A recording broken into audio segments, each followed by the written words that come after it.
the stand. I carry that crest in my hand, rain on my shoulders, still I stand. Tell me who wears it like we can. Mud on the boots, heart of gold. Those stories living in the cold. Every name that the walls still hold. I was born for this, I was told. Hear that roll in the air, feel that fire everywhere. We don't bend, we don't fold. We were cut from that blue gold. Blue till the end, blue till the end. We rise again, we rise again. Blue till the end, blue till the end. This is our name, this is our skin. When the pressure comes down hard, we don't flinch, we play our part. Every scar on the badge says more than 1,000 songs before. From the first whistle to the last, we remember where we came from fast. No throne, no crown, no borrowed fame, just a city calling out that name. Hear that roll in the air, feel that fire everywhere. We don't bend, we don't fold. We were cut from that blue gold. Blue till the end, blue till the end. We rise again, we rise again. Blue till the end, blue till the end. This is our name, this is our skin. Let the whole ground shake, let the whole world know. We don't chase a moment, we are the home. Hands up high, voice up loud. Same old pride, same crowd. Blue till the end, blue till the end. We rise again, we rise again. Blue till the end, blue till the end. This is our name, this is our skin.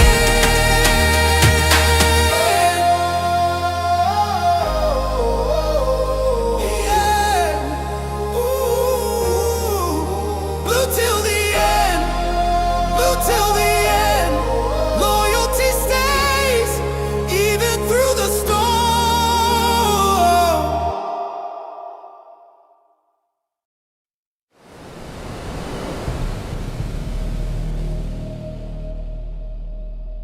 From the bridge to the stand, I carry that crest in my hand. Rain on my shoulders, still I stand. Tell me who wears it like we can. Mud on the boots, heart of gold. Old stories, living in the cold. Every name that the walls still hold. I was born for this, I was told. Hear that roll in the air, feel that fire everywhere. We don't bend, we don't fold. We were cut from that blue gold. Blue till the end, blue till the end. We rise again, we rise again. Blue till the end.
Yes, good people, big up to all of you. Welcome to Chelsea Perspective. Welcome for another edition of the Blue Morning Show. I do hope you're all doing well. And yes, we have quite a lot lined up to talk about today. We'll talk about Todd Bowley and what's the other man's name, selling their shares to Clear Lake and Capital. We'll talk about Enzo Fernández, Pedro Neto potentially moving to Saudi Arabia, or maybe Manchester City, Malo Gusto, Wharton to Chelsea, you name it, quite a lot. And we also talk about Xabi Alonso's responses to questions on Men in Blazers, one of my favorite football shows to watch. And as the show progresses, be rest assured, if anything new emerges, this will be one of the first places you will hear about them.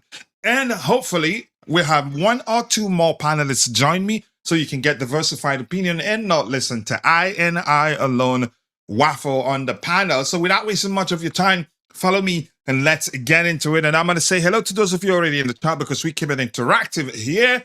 And the first person, Monty Egg, yep, up the chart, smash that like button for the boys in blue. Let's see. Yeah.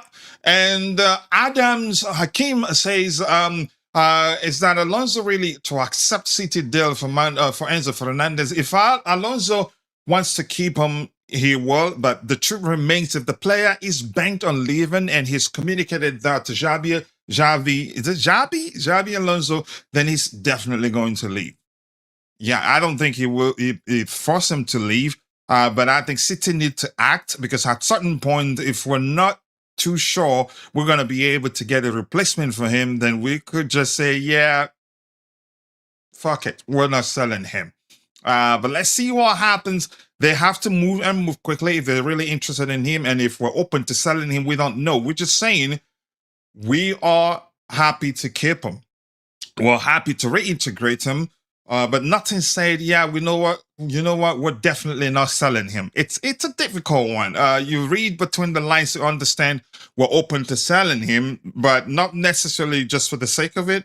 If he's bent on leaving, I think he will get his wish. More importantly, if City meet our valuation. Okay, thank you. If this is your first time here, Hakeem, feel at home, express yourself. All we ask of you is to keep it civil. And please, if you're just joining, take a second, drop a like on the video, and also do subscribe to Chelsea Perspective if you haven't. We sincerely do appreciate you for 30K plus subscribers, and we're getting closer and closer to 31K subscribers. All right, a rugged from good one day. Oh yeah, you could shoot the 180 million period. Who know one pay make him shift? We should learn how to protect our players or cash in on them. Period. I think that's exactly what we're doing, which was why we gave them a date. We probably knew at the time they weren't going to be able to meet that date. So yeah, I think it was a trap. That if eventually, we may be the player, maybe he's bent on leaving. I don't know. We can only speculate, but it seems he's bent on leaving. He just won out of the club right now. I think he will get his wish, but City definitely has to. They have to meet our demands. They have to meet our valuation of the player. Loki, the news hurts. I love him. I love him. I want him to stay. I've been one of his biggest defenders since he joined Chelsea Football Club. And the only issue I have, but not a big problem for me, I wouldn't mind us still keeping him even at that. Him twerking and pole dancing for Real Madrid, I didn't like that. I did not like that. But that's, by the way, I move on quickly. That's me. I move on quickly. That's who I am. I know a lot of people have found it difficult to move on from that. These things happen. I think there are other ways that he could have approached the situation, because the whole nonsense started after his camp had some discussions with the club, and both parties weren't able to come to a conclusion with regards to pay rights for him, which I think he deserves. But that's, by the way, Neto, 100 million done. Next, 160 million Enzo. Is Neto done? Is it done to the Saudi Arabian club? Is it Al Hilal? What club in particular? Either way, we're profiting of Enzo's sell, as he was 105 and add-ons being here for 3 seasons. And I think if Chelsea sell him, we're definitely going to add a sell-on clause because he could still get his move to Real Madrid. Yeah. And then we get a payday if that happens. But we'll see. But people keep dropping the likes on the stream, people. The likes do go a long way. I get it. We have just 11 people following the show right now, but I think we can do a lot better than just 5 likes. If you haven't, take a second, drop a like on the video. The likes do go a long way. We're not a big account yet. We're still begging for likes. But yeah, we feel big because yesterday, one of our posts on Instagram, Chelsea legend Ramirez liked it and posted it on his story as a story. And also, when I posted it on X, that celebrating that Ramirez followed us on Instagram and liked and shared our post, he followed us on X. So I feel like we're a big account. Okay. All right, let's see. I wish Jackson stays because of the link-up play attributes in just a backup should JP, God forbid, get injured. I don't think the question you want to ask yourself is this: would Jackson be open to stay as a backup player? I get all the, I wouldn't say backlash, all the demand that the club should at all costs keep Nicholas Jackson. It's all good in that, but would Jackson himself be open to playing second fiddle to anybody? I don't think so. We've been there before, and you can argue. We get it. We heard. We did hear that he had the falling out with Enzo Maresca, which was one of the main reasons why he left Chelsea Football Club. Yeah. So as much as I understand that comment of yours, I don't think it's all about what the club wants. What about what Jackson wants? And I'd say Jackson as an international, I don't think he would want to. For any reason, play second fiddle to anybody because he'd tell it. Probably if you ask him, he'd say he's definitely bigger than Pedro Neto himself because the confident players, behave in that manner. Give me 1 second here. But keep dropping the likes on the stream, people. The likes do go a long way. I appreciate you all finding the time to join the conversation. And once again, it is the Blue Morning Show, your favorite Chelsea show, where your opinion matters, and it is always a debate and rarely a union because we don't suck up to what anybody says. We debate, ask questions, and try to come to a sensible conclusion.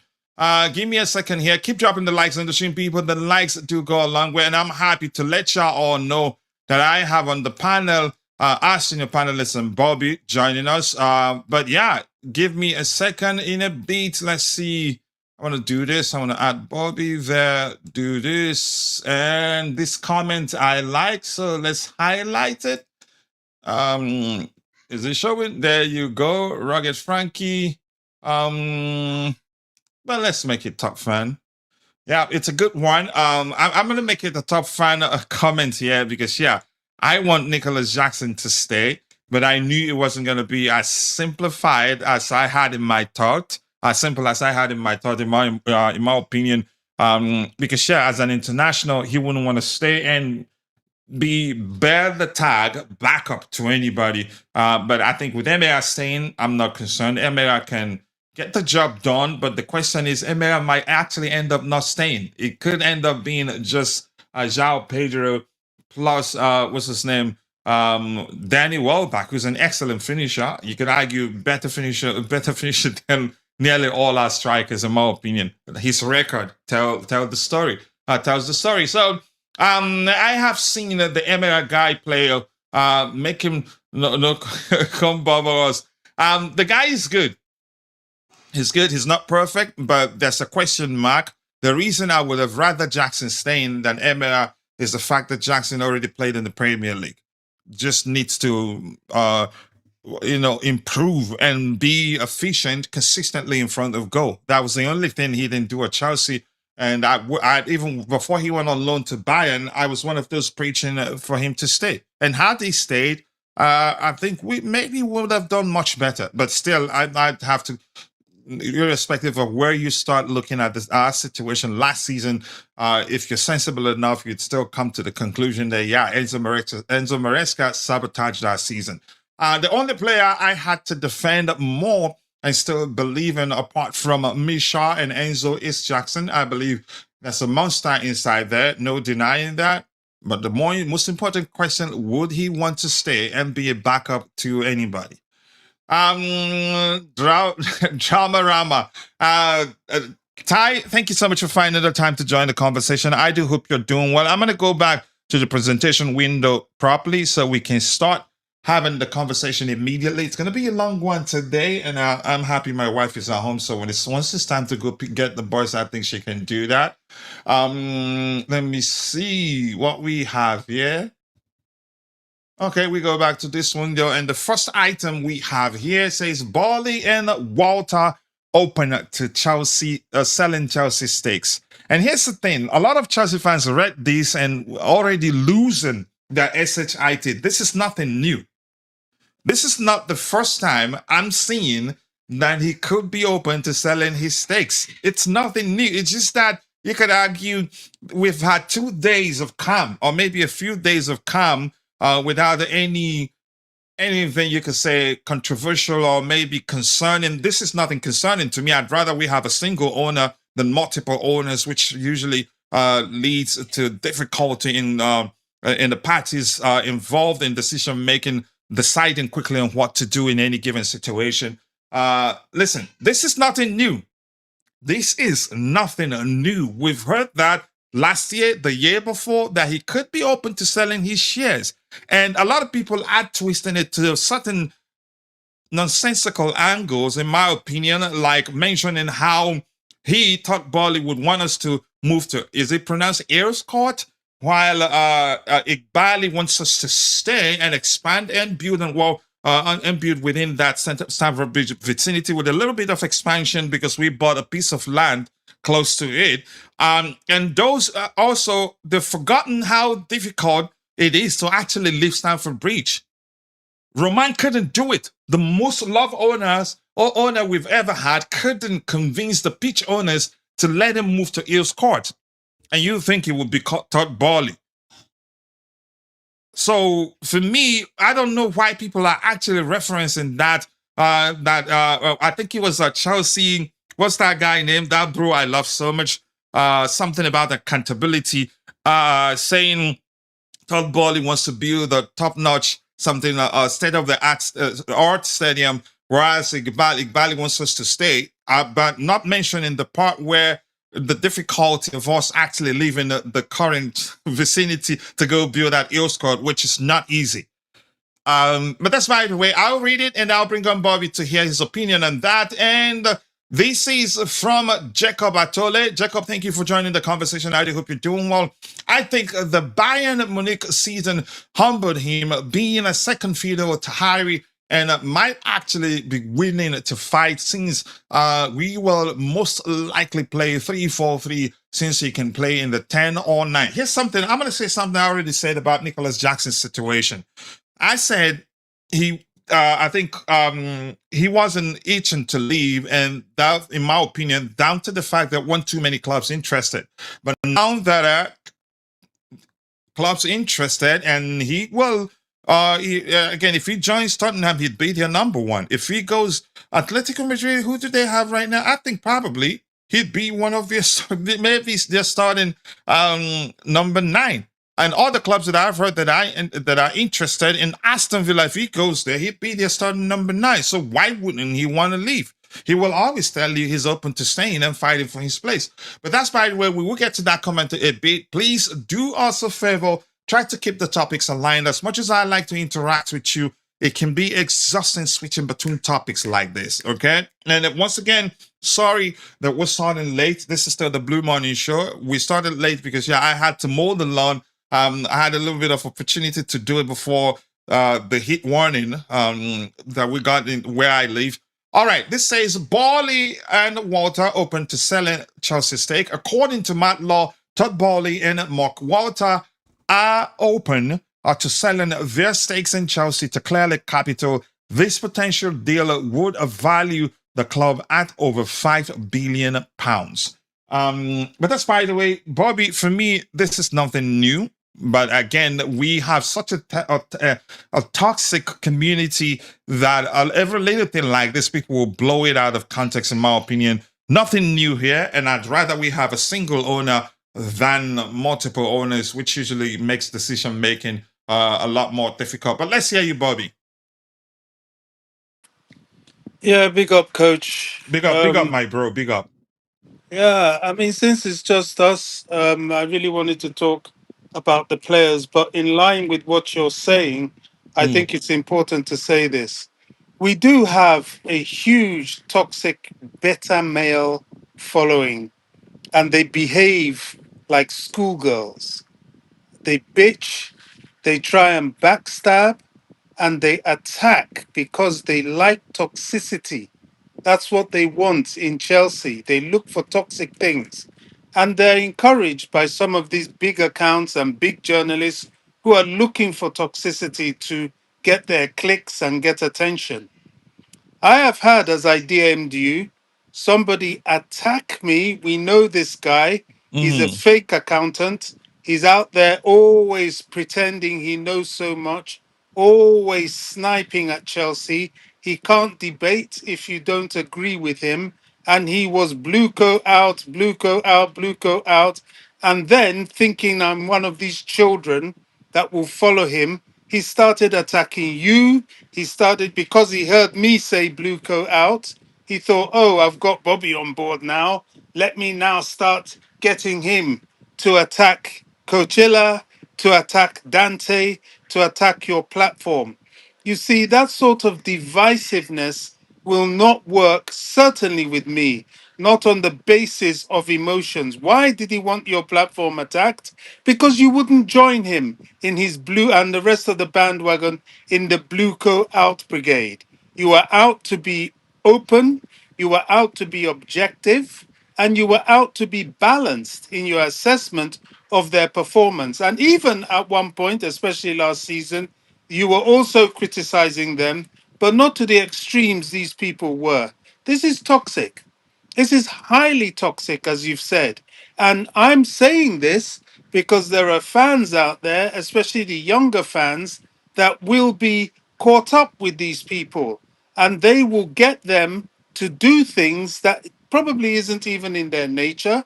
They will get them to destroy relationships, to destroy allegiances. I've known you and your platform basically since you started, long before that guy even came on the scene. So, what he was trying to do, I don't know, but he picked the wrong one.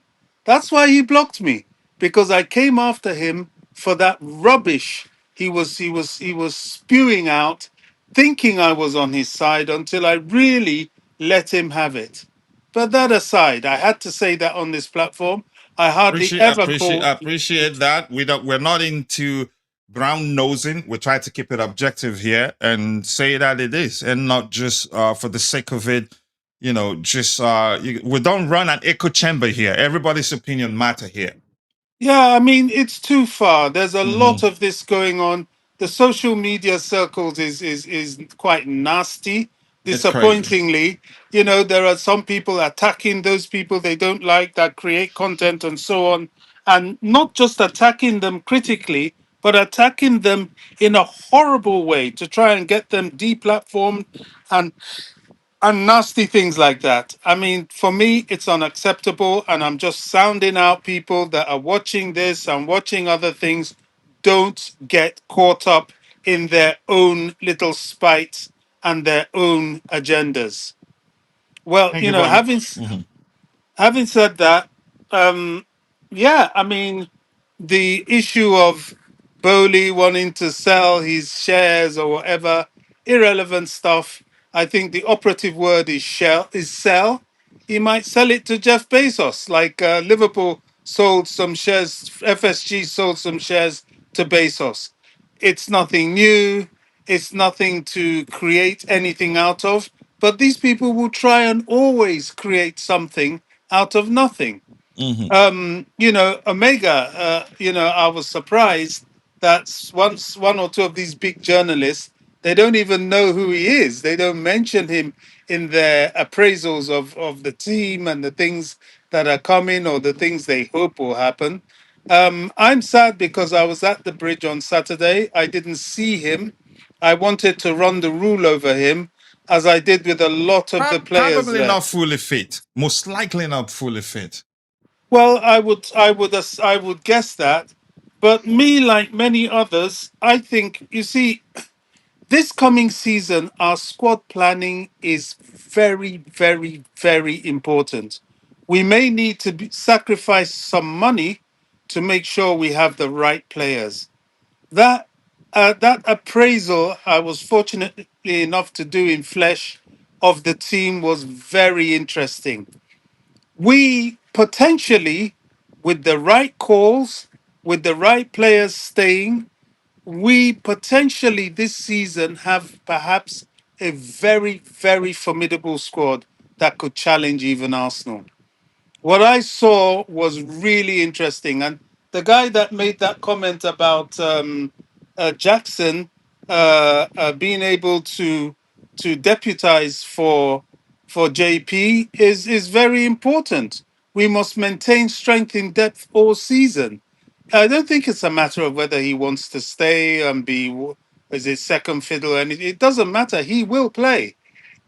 Is the number of games are not as many anyway, but he will play. Why? Because he's extremely flexible. He can play on the wings, he can drop, he can play at 10, he can play as 9. But will they keep him? I don't know. I'm not so sure.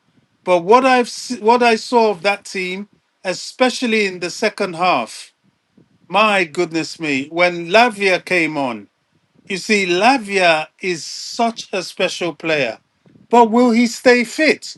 You That's the can biggest. really, That's the biggest question. that's it. You can really see what happened to Chelsea. Imagine losing Lavia, Fofana, James. Those three already is a massive dent in the machinery of the team. I watched, the back three. Lacroix, a little bit shaky in his first game, but very vocal. Um, Levi was Levi. Fofana really impressed me. Players didn't have 90 minutes really, apart from I think JP had 90 minutes. Cole Palmer needs some work. He's not quite there really. Did a few nice things, but he's not really that player yet. So Maybe he's still much. trying to adapt to the way the manager wants him to apply himself on the pitch. I think it's a fitness thing, a rustiness thing. The ball that sometimes bounces off him. His control's a bit suspect sometimes, but still, you can see he's a good player. Rogers, yeah, he got the early goal, but he needs a bit of time.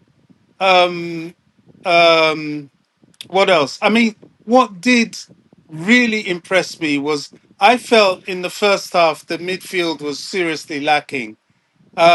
James was there with Caicedo, but after it was just slow and pedestrian. In the second half, they picked it up a bit. Then came the substitutions. I thought Lavia really, really impressed me. And I have to say, when Enzo Fernandez came on, now this is the truth. I don't know. You see, they try and make something out of this as well. But I was Mhm. right there. West Stand lower, I was right there. The guy came on. When he was warming up, there were a few people trying to boo him. I mean, that, All that over was the always going to happen after the World Cup, eventually. Yeah, of course, and all the shenanigans he had. So Hmm. when he was warming up, there were a few boos, and people just let it slide because he asked for it, basically. When he was coming on in the second half, there was some boos. Then the crowd took over, the majority. They started singing his name to drown out the boos. Then he touched the ball once, the boos came, they sang his name and drowned out the boos. Then what Hmm. I noticed is that in the stands, people started identifying the people that were booing and pointing at them, shouting them down. One more time he touched the ball, the booing was less. Then from there on in, he was always cheered. When he went to the shed end, everywhere he was cheered. Now I like that it happened that way to show him that look, the fans really are behind you, but all Hmm. this BS you're doing, we're sick of it. To be All right. fair to Enzo, he really impressed me. He really impressed I me. mean, he's always been that good. I think we all Oh, know, he if you know him well, well enough, you should know how good well. he can be on any given day. Yeah. I've seen Enzo play many a time.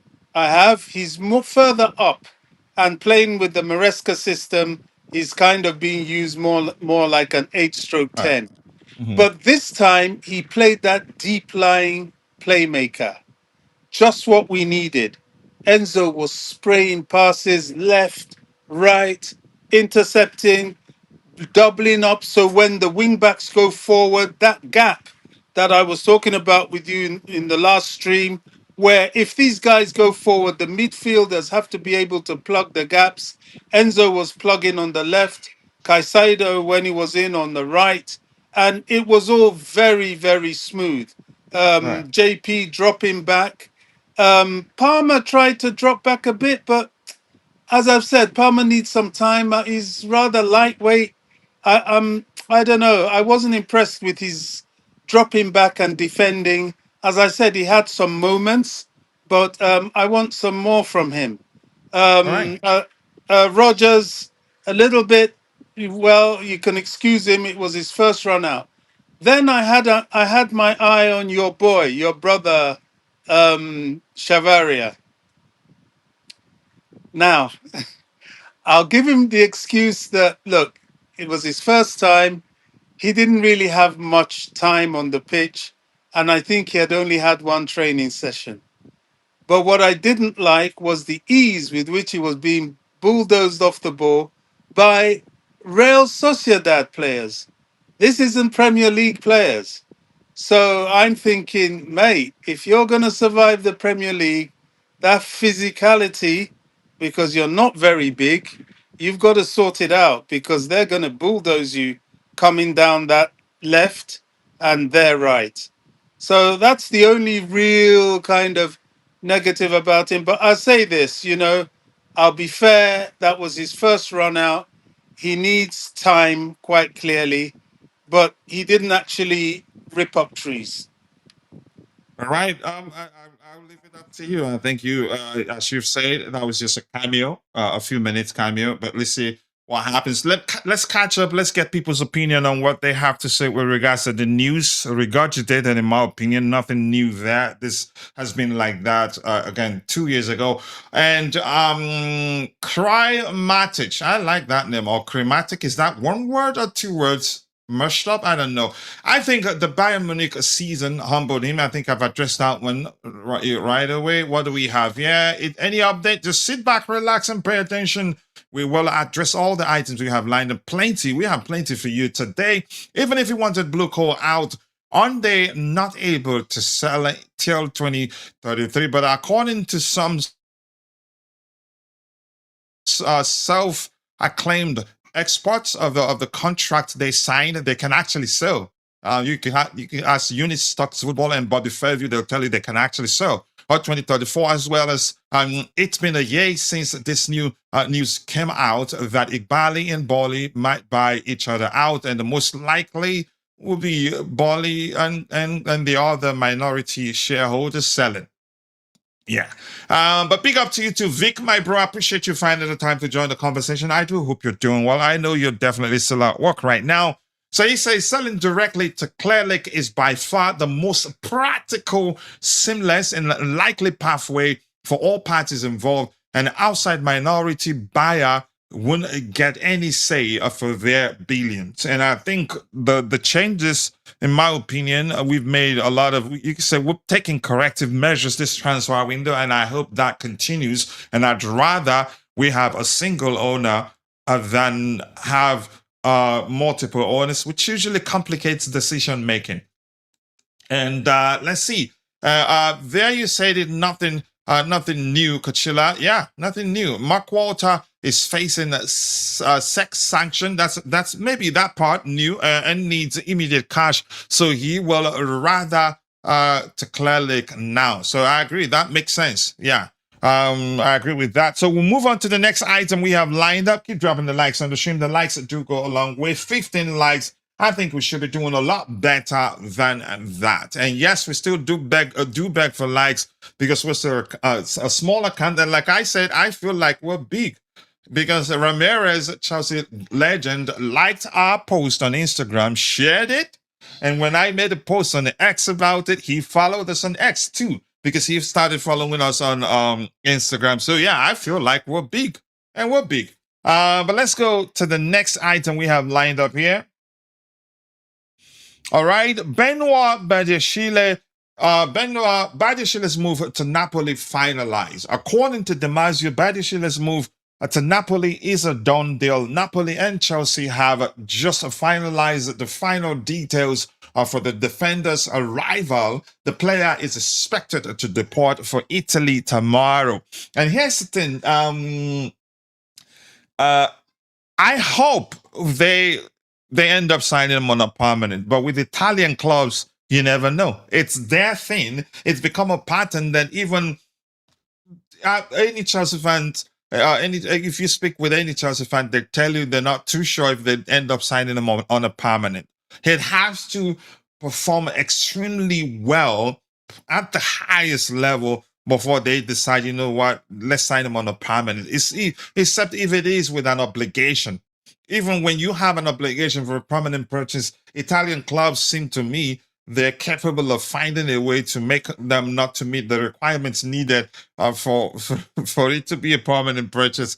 But I hope he goes, and it's makes for good, for his own good, because I think there's a good player in there, and I will never forget how he had an excellent start to his Chelsea career. That at the time, I think he was on the Graham Potter. A lot of Chelsea fans, when we saw him play, not a lot of us, those that didn't know him before we signed him, when they saw him play, they started asking questions why he wasn't added to our Champions League squad. He had such a good start that, yeah, that happened at the time. I could not believe it, really. But let's see. One more thing on that particular comment I want to get here, but I'm just going to leave this one. It's Badiashile now, but some information I want to read. It's a U.S. federal criminal investigation and a parallel probe by the Security and Exchange Commission into Wharton. That's why he sold Lakers for $12 billion. He's screwed in a nutshell. So maybe that could be another reason why he will force Todd Boehly to sell. And Todd Boehly doesn't look like he's going to be in a hurry to sell his own share. But yeah, it's totally understandable. Benoit and the Sissi sold me dreams. Cannot believe it ended. Here's the thing. The Sissi had an excellent start to life as a Chelsea player. Then he got injured and was sidelined for a prolonged period and did not come back the same. Unfortunately, I hope he can get his career back on track. He's still very young, in my opinion, and I think Italian league will suit him. And I just don't know. I'm still not quite sure how he went from being a good player to all of a sudden a bad player. And you could argue there was a time after recovering from one of the series of injuries he's had, he looked good for a period and then again got injured again, came back and didn't look the same, unfortunately. But Bobby, anything you want to say about him? I hope he ends up becoming a prominent move for him. Yeah, I think Benoit is a confidence player. I think his injury and poor form affected his confidence because he had patches of times where when he came back, he was playing well. And then he got injured again. And then it's like he went back to square one. So yeah, I hope he finds form where he in Napoli and they make it permanent for sure. I hope so, but you can't trust Italian teams, can you? If you're good enough, if you're good enough, they'll keep you. It's that simple. I hope he does well enough that they decide to keep him on a permanent. Because I think what Bayern did to us was that they were desperate at the time, which I told people Bayern were definitely signing was Jackson was definitely a placeholder signing for Bayern. They were desperate. Didn't want any play on the pump because yeah, what's his name? The Englishman there in Harry Kane was still firing and Arsenal is scoring tons of goals. Why would they sign Jackson on a permanent at the price at which we were open to sell him at the time? But yeah, good luck to him. I hope he does well there. All right, Xavi Alonso, he said a lot, and I have, I think, three of excerpts from his interview with Men in Blazers. Once again, one of my favorite football shows. So we'll get three of them, and then once we're done addressing the items we have in our system, then we go news hunting on my bro's timeline, Vince, as usual, because I trust him to go read the rest of the stuff that Xavi had to say. Xavi Alonso outlines a vision for new projects. According to Men in Blazers, Xavi Alonso has shared his analysis of his squad. Alonso says he really likes the squad and its potential, but notes there are things that could improve. After speaking with people in the club and the players about what they were missing, he believes the team needs the right balance in everything. Specifically, he points to balance in physicality. Bobby is going to love this particular comment. Balance in physicality, like Bobby would say, talent and experience to help players achieve maturity.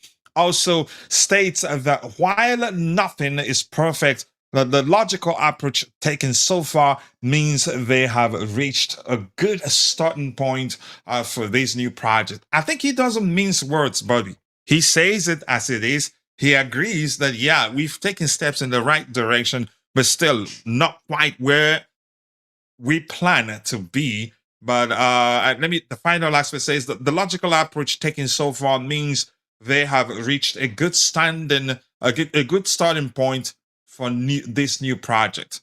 So there's more. We could still sign 1, 2, 3 more players because I thought we were just going to sign a few players. I think it's clearly an overhaul. But Bobby, let's say what do you make of this comment from Xavi? He clearly understands the areas where we need to improve. Yeah, I mean, it's definitely an overhaul. As I said, squad planning for the starts and the continuation of this season is going to be crucial. We need strength and we need strength in depth. I mean, what I saw on Saturday was very impressive, but there needs to be backup. I mean, JP played all the time as a number 9, so I didn't really get to see Welbeck there, and I don't think Welbeck is He wasn't enough. even on the bench on the day. Yeah, I don't think he's enough. I think another player needs to be there. I'm a Jackson fan, but it seems he's going to be sold. But Jackson's goal output is not the best. If Omega can do what Jackson does and get the goals, then I would give him the ticket. But definitely, I'm glad he's talking physicality. I've noticed he's paid attention to height, certainly at the back. We look pretty sturdy. I like the size of Lacroix. And by the way, when you're done, I want to hear your thoughts on your boy Lacroix's performance on that game. Yeah, as I said, I like his physicality. I like his height. I like his aerial ability alongside Colwell and indeed Fofana. Colwell is not small. Fofana, well, he's not small either, but he's not as big as the other two, but he's about the right size and he's good in the air. Look, Lacroix's game on Saturday, it wasn't excellent. It could have been better. I think he is still getting his groove. You could say Um, not quite on the same wavelength with his teammate from you could say chemistry perspective, but he was screaming at them. You could see the yeah, leadership quality he brings to the back line. Go ahead. yeah. I mean, he's definitely going to be there to organize them. He's physical. He's not going to be there for his ball playing skills, that's for sure. But they're good enough. He's still got a trick in him. So yeah, I like the idea of having him. as I keep saying, Lavia really impressed me, and Lavia's physicality is something else. He's taller than I thought he was, to be honest. Maybe he Because was very young, so probably because to be at what age do the humans stop growing? well, men can grow right up until they're about 25. So The exactly, rate. and he's added some meat, and Jay would like to hear this. Yeah, yeah. No, he's really good. His He's bulked up. He's bulked up. He's gymed ball up. playing Yeah. skills, yeah. And I tell you what, one player I haven't mentioned, Hato. Oh my gosh, very quick. You've His warmed up to him, haven't you? yeah spatial awareness is excellent. He did one superb run carrying the ball. He's there. He's defensively sound. Hato is a player. Hato is a very good player. Yeah. So yeah, I mean, but getting the height and the physical strength as a balance is key, and I'm glad somebody's talking about it.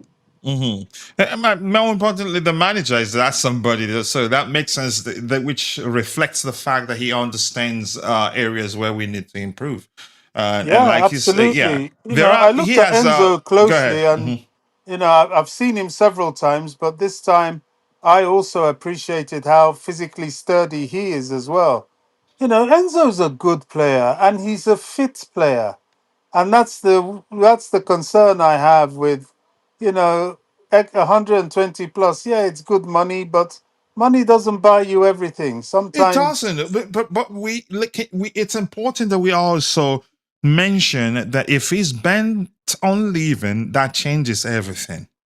well, And that's I what don't they see a world. say, I don't isn't see a it? world where he's not. He doesn't want to leave, and we're just selling him because City offered us something crazy. I don't see it like that. We have a manager now that if the manager says, "I want him to stay," which we've heard him say he wants him to stay. If we're selling him, it'd be because he wants to leave. And something else we've established here. There's no way City will be pushing to sign him if he's camp and him and encouraging them to give it a shot. I think we need to Well, be honest in that aspect. I don't know for sure. I personally, I think he's indifferent. I think if he's offered a new contract with increased wages to some extent, he'll accept it. I think a lot of this is his agent. We're now in agent season, and the agents are pushing things, and his agent, who I think doubles as his friend as well, is trying to make more money. I think that's what it is. I think if Enzo stays at Chelsea, he's not going to be disappointed. That's just And my even he knows that. But Bobby, it's a job. If we're not willing to at least give him a pay rise, I think he'd be pushing to leave. It's a yeah, job. yeah, yeah. Yeah, Let's see. I mean, it all depends on how much City come after him if they want him. But you see, there's another thing. I posted something on X. The grass is not always greener on the other side. absolutely. There's every possibility that this could be a bit of a downward spiral period for City. Football goes in roundabouts. You have your good times and your bad times. And City could be a bit on the down and Chelsea on the up. And I'm not sure if jumping ship for him right now is the best of things. But I don't know. If he wants to go, if he wants the money City may offer him, we'll soon find out. All right, let's see. All right, the Sassi masterclass against CT. Yeah, let's see. I love Casado, Enzo, and Lavia, but I really wanted a tall midfielder like Kifrem Turam or a Felix Mecha. I Mecha in the Premier League, not too sure. Maybe I'm not too sure really. Kifrem Turam, weren't we at some point interested in signing him? Um, but yeah, let's see what happens here. Big up to you too. Sorry, you don't have to say that.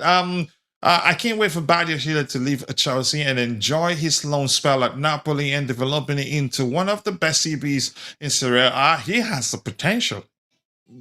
Listen, we've been there before. We've seen players play badly at certain clubs and then become one of the best valued players in another club. The Sissi was excellent for West Ham United.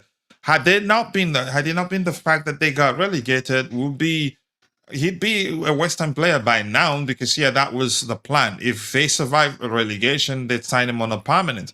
But thank you for that. I appreciate you. Mabast 05, aka MB05. Always nice to see you. And Ziggy. Crazy talk. Ziggy, you're a sinner, and I'm not reading that. All right. Vic says, I am hearing Nico O'Reilly 105 million for Enzo Fernández. I haven't seen that, and I don't think so. That'll be some stupid nonsense to do. What are your expectations for the season? I'm just going to answer that one quickly, even though that's some you say this out of topic.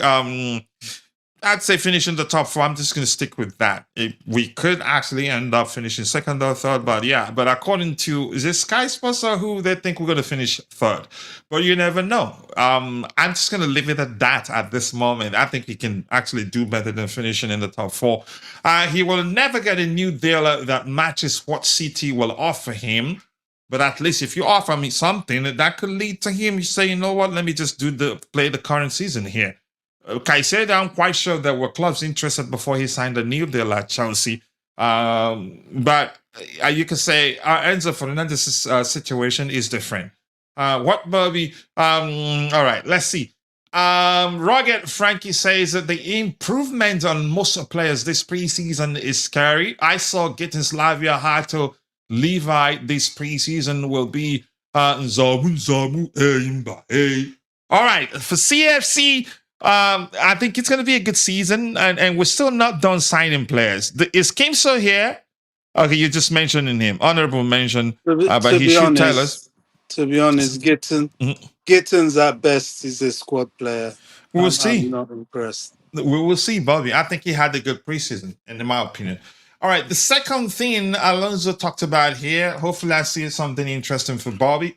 But keep dropping the likes on the stream, people. We're still stuck on 23 likes. We still have 45 people following the show. I think we can do a lot better than 23 likes. So Xavi Alonso outlines a vision for new project. He says, Xavi Alonso, so far, the plan that we had, we have accomplished quite well, with the feeling that we have built a good squad to compete in all the competitions that we will be involved in. Premier League and FA Cup and the Carabao Cup as well. He's pretty confident. And I like that. These lads ain't going to work their bottoms off for a preseason game when the season is just a few days. That's from Temi, right? That's Temi's exact thing he said the other day. 7 days left for the Premier League, but thank you for that. So for me, he seems confident, but I'm just going to read the next one before if you have anything to add to that. Xavi Alonso on what Chelsea lacked that prompted the signing of experienced players. He says there was plenty of talent, but there was plenty of talent. But what was missing was composure, the ability to get through difficult moments. This is the experience to know how to deal with things when they are not going our way, and the leadership to help the young ones. This is no secret in football. Young players need support, and normally this support comes from players with more minutes and more games on their legs. Yeah, with a crop of young players, you get you get inconsistency, and we've said that 1,000 times before. Yeah. Things change. Things, in my opinion, have changed for the good. Not quite perfect yet, but we'll see. You forgot to say, I'm not saying. You're just becoming like Gian Dante. I'm not. Bobby, anything you want to add to the subsequent comment from the manager that I read? No, I think we've repeated it about what he means and the importance of what he means. All right. Thank you for that. Let's move on to the next item here. Let's see, anything important? Not a lot. Chelsea linked with Alex Scott move once again. According to Matt Law, if Chelsea sell Enzo Fernández, they could try again to buy Alex Scott as a replacement. And we did talk about a few days ago how whereas as good as Enzo Fernández is, if he stays, Alonso will find good use for him because he's an excellent footballer, but he might not be his ideal midfielder given how he likes to approach the game. And we're hearing Alex Scott, it looks like he likes him because, the fact that we're still saying if we sell him, if we end up selling him, that, Alex Scott will be his replacement. Not even Wharton that I thought would be excellent replacement for him. But that's by the way, I don't know. Anything you want to add to that, or should we move on, Bobby?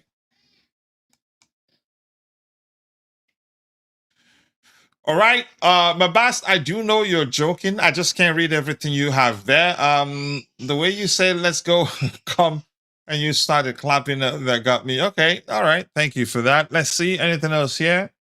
If we exhaust the items we have lined up quickly, then we can go news hunting and see if anything new emerged as the show progressed, and also read all the comments from the manager during that interview, exclusive interview with main man in Blazers. Man City face 120 million plus pounds fee for Enzo Fernández. According to Madlaw, Manchester City face having to pay Chelsea more than 120 million pounds to land Enzo Fernández. This price tag applies if the club tried to sign him in the final 2 weeks of the transfer window. Nothing new there. We knew once the set deadline had passed that's it. They're not going to be able to get him for 120 million pounds again. And I get it. For me, as I've said before, 50-50. He could still go. He could still stay at Chelsea. It depends on how much we demand. And since they weren't able to sign him before the deadline we set for them, so it's not as straightforward as a lot of people believe it is. It's a complicated situation. If Chelsea want to get Camavinga or Kone, I would rather, let's read that. I would rather Chelsea not sign Enzo replacement. The replacement is just, for me, it just nothing but, you could say, maybe people's preferred way of phrasing the situation. I don't think if he leaves, we'll be necessarily looking for like replacement. And Alex Scott, definitely not like for like. So in Alex Scott, we'll be signing a player who's more suitable to the way we know the manager wants to play.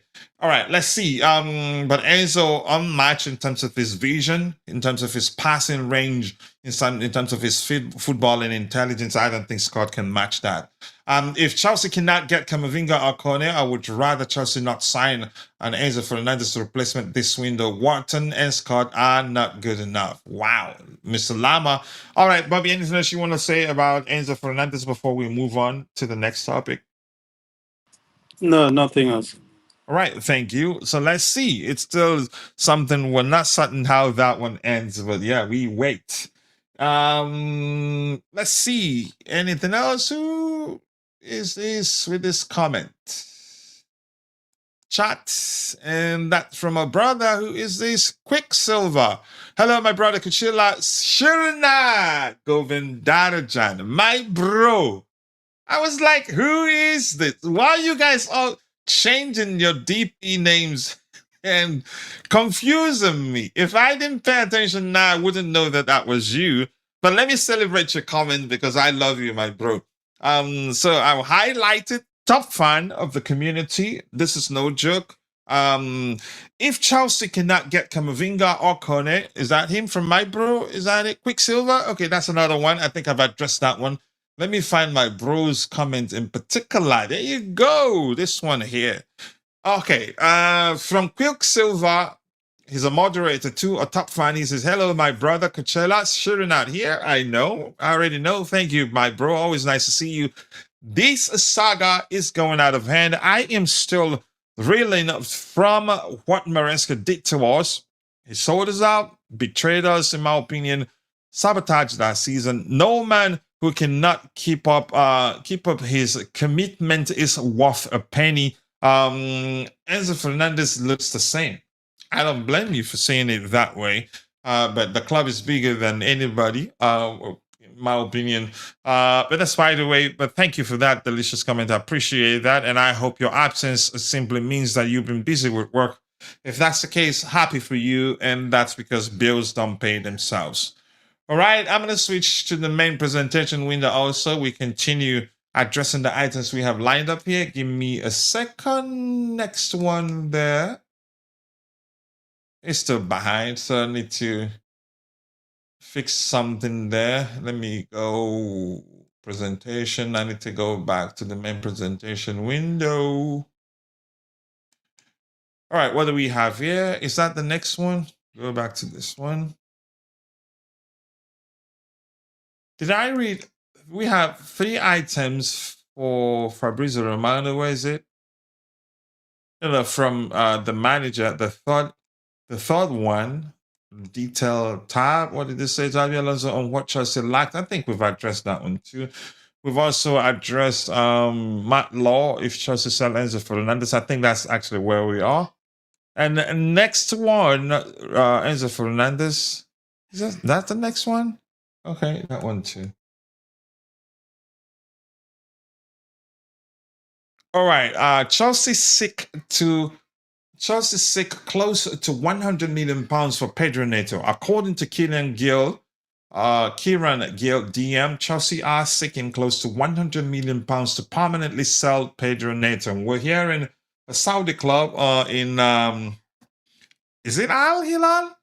Are interested in signing him. Manchester City are also interested in signing him. At some point, we heard that Liverpool also interested in signing him. So the fact that we're looking for that much money tells me we really do want to keep him. But if clubs offer him some redonkulous salary, he'd probably push to leave. And if that turns out to be the case, we just cannot force him to stay. Unfortunately, I want him to stay, and the valuation tells you how much the club value him. They want him. They've always said they're not going to be in his way if he wants to leave. But at the same time, yeah, we know what can happen. I need Enzo gone expeditiously. His fans can join him as well. Juju 10-4-5-2. Always nice to see you. I appreciate you. Let's see. I don't rate Neto that high, but I don't want to sell him. This man, to me, is what Gallagher was, but more equipped than Gallagher, in my opinion. Always, again, he's a selfless player. Always puts the team first. He's always committed whenever fielded.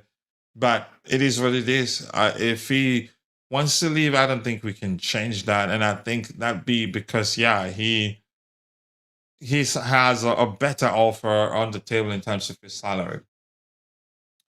So it looks like Liam Delap, I'm not sure whether he's a bit reluctant to join in Como on loan, or maybe Como I am interested in signing him on a permanent, but Chelsea wants to sell him on a permanent, because I remember seeing something that suggests Como only wants him on loan and Chelsea wants him gone on a permanent.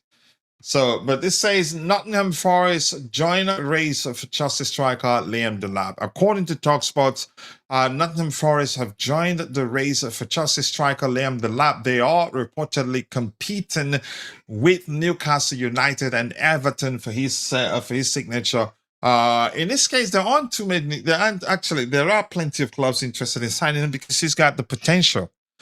Honestly, the question now is which of the clubs he ends up signing for. It is what it is, but let's see. You love what song exactly? Let's see. I'm currently listening to. Okay. All right. Thank you and enjoy it. Says he doesn't rate Neto, but yeah, he doesn't want to sell him. I don't want him to leave either. He's a very selfless player, and I appreciate that aspect of his game. Let's see. Nottingham, never again. Look at what happened with the Santos loan, got zero time. Before then, I think that led to us changing the sort of loan deals we signed with clubs, signing our players on loan. I think after that, the subsequent clubs that got our players on loan had to agree to a clause that if the player doesn't play certain amount of minutes, they pay a hefty fine. I think that changed everything. So these days, if any club sign a player, they get to play a certain amount of minutes, or the club will pay a hefty fine. Go ahead, Bobby. Yeah, the only thing that I am concerned with all this selling is these are fit players. When I say fit, these are players that we've had to rely on all the season long. You know, Mm-hmm. Neto to the point of playing false 10, false 9, I mean. Certainly Enzo Fernandez. I'm not a fan of offloading players that are consistently fit. Mm-hmm. I'm really not a fan of that because then you're relying on these players that we know often break down. Yeah, unfortunately. We But can't let's afford see. to do Yeah. that this season. Mm-hmm. We must have a fully fit season. I think we We should. I must have think, a yeah, fully fit. You hopefully. know, there's no extra games as such. So we must, at the very least, have a fully fit season. I'm not going to hear this, oh, so and so's injured, so and so's injured. That's an old story now for Chelsea. We can't keep doing that. Right. I don't want to, yeah, to go through that sort of situation again. Yeah, it has had us a lot. But by the way, let's see. Lama here says the lab needs to go to Overton, who would be perfect. Moyes plays a Brexit football that suits him. You see, Um, another thing, you know, this is what I call agent season. We keep hearing, oh, so and so wants the lab, Como, Everton, Forest, but nobody's dropped any money on the table. So yeah, I would ignore a lot of this stuff. Yeah, and I'm gonna highlight this question on the screen, Bobby. I wanna hear from you what you make of this question from Sharon. An interesting question. I'm gonna highlight it and as a top fan question. Yep, he's definitely a top fan. Before I read that, if they sign him at least like Piers, the fee if they don't pay, okay, let's see. I'm not sure I understand that, but with what we have on the screen here, Bobby, you read. I got a question, and I'm throwing that question at you, Bobby. How is Enzo Fernandez different from Mr. Mount, always flirting with other clubs and leaves the ship once there's a chance? In Mount's case, did he leave the ship? No, I think there was disparity in what the club, there was a disparity, or I must say a humongous one maybe, in what the club were open to offering, what Chelsea were open to offering him at the time, and what he was demanding. That was why he didn't end up signing a new contract. Okay, now how does that differ from the case of Enzo Fernandez? I think Enzo Fernandez had a better season uh, before they even started discussing a new contract, a pay rise. In Mount's case, he had an awful season before that period when we were trying. You can say he was discussing with the club for a new contract. So I think that's the difference. But let's hear you. But if you're in the chat, let's hear you. What is the difference for you? What's the difference for you? We really want to hear from you, and we will address them one by one. See the question on the screen. Let's hear you, Bobby. Let's hear your thoughts. What's the difference? Fundamentally, it's not different. You know, Mason Mount wanted more money. Enzo wants more money. That's clear. Who's the better player for the club? It's different. I mean, Mason Mount until Tuchel ran him into the ground, he was very effective. But Enzo the is last season he wasn't effective. no, he wasn't. You know, Enzo is clearly a very good player. Especially, you know, people say he won't fit into Alonso's system, but I saw him play Alonso's system and play it very, very well. Albeit, you know, you can't judge everybody based on Real Sociedad, but he did what it said on the tin. Um, yeah, there's not much difference. It's a money thing. Now the club will hold ground because there's a limit to how much money he can ask now. Reece James has taken a wage cut. Um, Caicedo has signed within those limits. I would think if any player is earning excess wages because of the old contract now, it's going Hmm. to just be Wesley Fofana, and I'm not sure how much his wages are. Let me check because yeah, he signed on the old contract.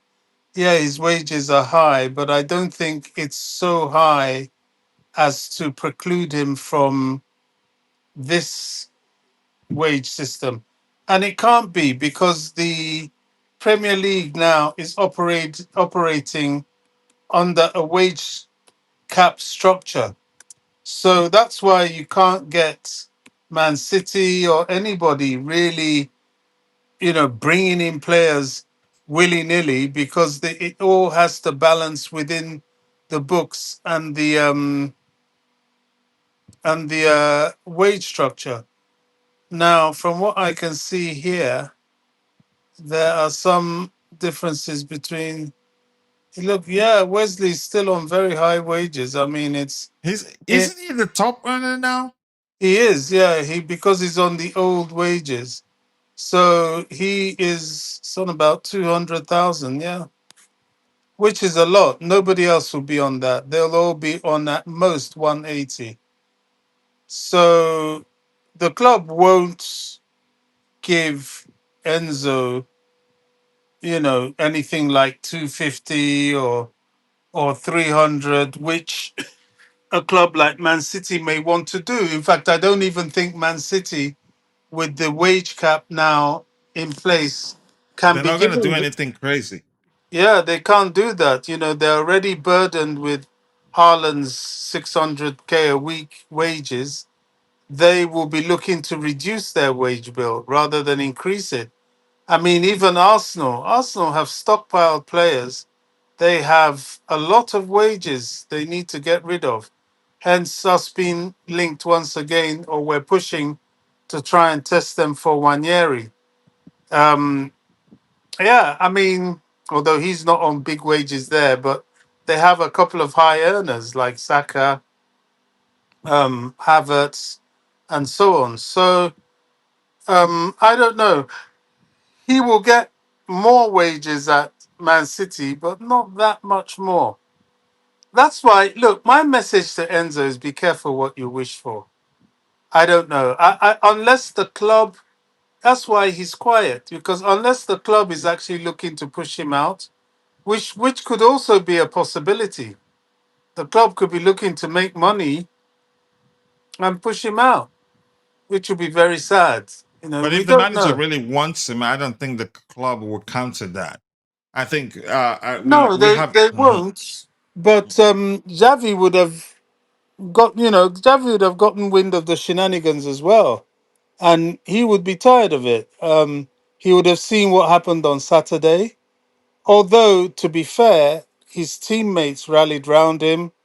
Reece James gave him the captain's armband, and the manager, was full of hugs for him. So he's not unwanted in the dressing room, No, he's which not. No. means his position is not untenable. It's a strange one. It really is a weird one. And I think this is being driven more by the agent than anything else. That doesn't mean to say he can't be sold, but I would be surprised if Enzo himself is pushing vehemently to be sold. And I suspect if the transfer window closes, he will probably sign another contract to get more money. Well, I think he'd be better off signing one, even if he plans to leave next season. Yeah, I think so. Next I think season, so. yeah, it wouldn't He make may sense for him not to just. have. He may do it like Cucurella did it. He didn't sign the year. No, The no, he didn't length. sign an extension. He just signed Yeah, a pay increase. yeah. Yeah. All right. Thank you for that. Let's see what else do we have here. Mount Dad literally said homemade, referring to Manchester United. Okay. Mount wanted to stay but wanted big bucks. Plus he is a United fan, but at the same time Mount was less outspoken, whereas Enzo is. Okay, I don't know Well, how same as outspoken each of. Enzo. You know, Mhm. Enzo wants to stay with more money, but if that's not forthcoming, then he may look away. Um, I don't know about Mount being a Man United fan. I know his father is, but that's about it. All right, could have been a factor in him deciding. Yeah, I think Mount is that's a Portsmouth fan. why is That's where he the came from. yeah why in the world would we give Enzo a higher wage than who? Because yeah, he was literally our best player last season, in my opinion. Also, and I think numbers suggest likewise. But that's by the way, let's sell Enzo to that sinking ship. Maresca will be sacked before the season is over. Do I think that happens? You never know. But yeah, I don't know what to say. And Shirinat here says, I don't care if the player wants more bucks. At the end of the day, we need money. It's the way you play the deal. Okay, let me read that again. Okay, it's the way you play. That is the deal. Okay, don't keep flirting like Mercy told me to stay kind of stuff. But yeah, let's see. Enzo doesn't want to leave. It's the agent. Enzo loves Chelsea. All right, let's see. Keep dropping the likes on on the stream, people. The likes do go a long way. I appreciate you all finding the time to join the conversation. We are, how many likes do we have now? I think we should be doing a lot better than that. We're stuck on 30 likes. Well, we should be doing a lot better than 30 likes. And thank you for 30K subscribers, getting closer and closer to 31K subscribers. Mabas is saying hello to you all. For those saying the agent is the reason you don't get it, there's no smoke without fire. That's how I see it too. Without the player showing interest, the agents don't spew in public. I think he'd lose his job by now. As we've all agreed here, is that whatever we hear from Pastore, Enzo consents to it. Hardly ever will he say anything that Enzo doesn't consent to. Otherwise, he'd lose his job, irrespective of how close they are, because he's causing them a lot of problem if Enzo didn't consent to him doubling down on Enzo pole dancing and twerking for Madrid. Lacroix is an upgrade to Chalaba, in my opinion, plus Chavaria is an upgrade to Cucurella. Off the bat, more technically gifted, but he has to perform to beat Cucurella. Cucurella, not the most technically gifted player, not the best dribblers, but yeah, he has a very unique way of unsettling even the best of players in Welsh football. All right. Let's see. Anything else to address here? I don't comment. I think I've highlighted that too. Keep dropping the likes on the stream, people. The likes do go a long way. I appreciate you all finding the time to join the conversation. Let's go to the next item we have lined up here. I'm going to go back to the presentation window, not the comment highlight window. As I said, I forgot to add a switch on that window to switch between comment and that. Every time I want to switch to presentation, to the dashboard, presentation dashboard, I have to switch. Doesn't make sense. Dang it, where are you? Come on, I need to change that. All right. All right, bro. See you next time, man. Thank you for joining the conversation. All right. Nothing first for Lamb the Lab. I think we've addressed that one in particular. And next one, I think that's it. Roundup. Yeah. All right. We're going to go news hunting. News hunting time, and I'm going to refresh this to see whether anything new emerged as the show progresses. Probably going to take a while. So as that happens, if you have any questions, drop it in the chat, live chat, and we will try to address it. Thank you for 30 likes, but I think, yeah, we should be doing a lot better than 30 likes, but we'll take it. After all, we started 1 hour late. Okay. All right. I don't know whether to pronounce it chromatic, whether it's one word or two words or chromatic. I'm not sure. But you have to let me know, two words or one word? Or one word. All right. Let's see. Have I refreshed this window and it refreshed quickly? Is that what happened? Still refreshing? I'm going to do one more time to be sure. Then we can go news hunting. I'm not going to be in a rush to end the show. My wife, once it's done, will go pick up the boys from school. All right, one more time. More likes, people. More likes. Keep dropping the likes on the stream. The likes do go a long way.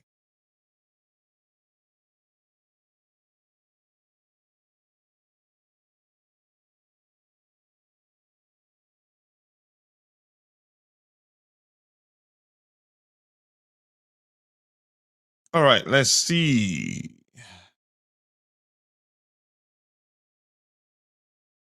Come on. I'm sorry, people. I'm still waiting for Vince's timeline to refresh. So if anything new emerged as the show progressed, we'll have it there. All right, something I have to do. All right, let's see. All right, 1 hour ago. All right, we're gonna go just scroll past it, and if we see anything we've addressed already, we're just gonna move past it and not stop there. But keep dropping the likes on the stream, people. The likes do go a long way. All right, but let's see. It looks like a question. I'm not sure how to respond to, but I'm gonna bring it up anyway in case Bobby has a response for that particular question. There, this is the window that I'm looking for here. This particular window. So I'm gonna highlight that particular comment there.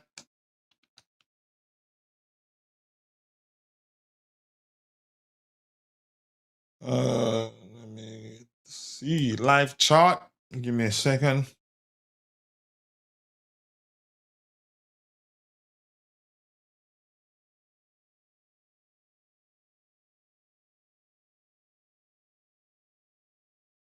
Okay, this is the particular one. Top 5. Let's go. Pin it up there. Pin it up there. All right.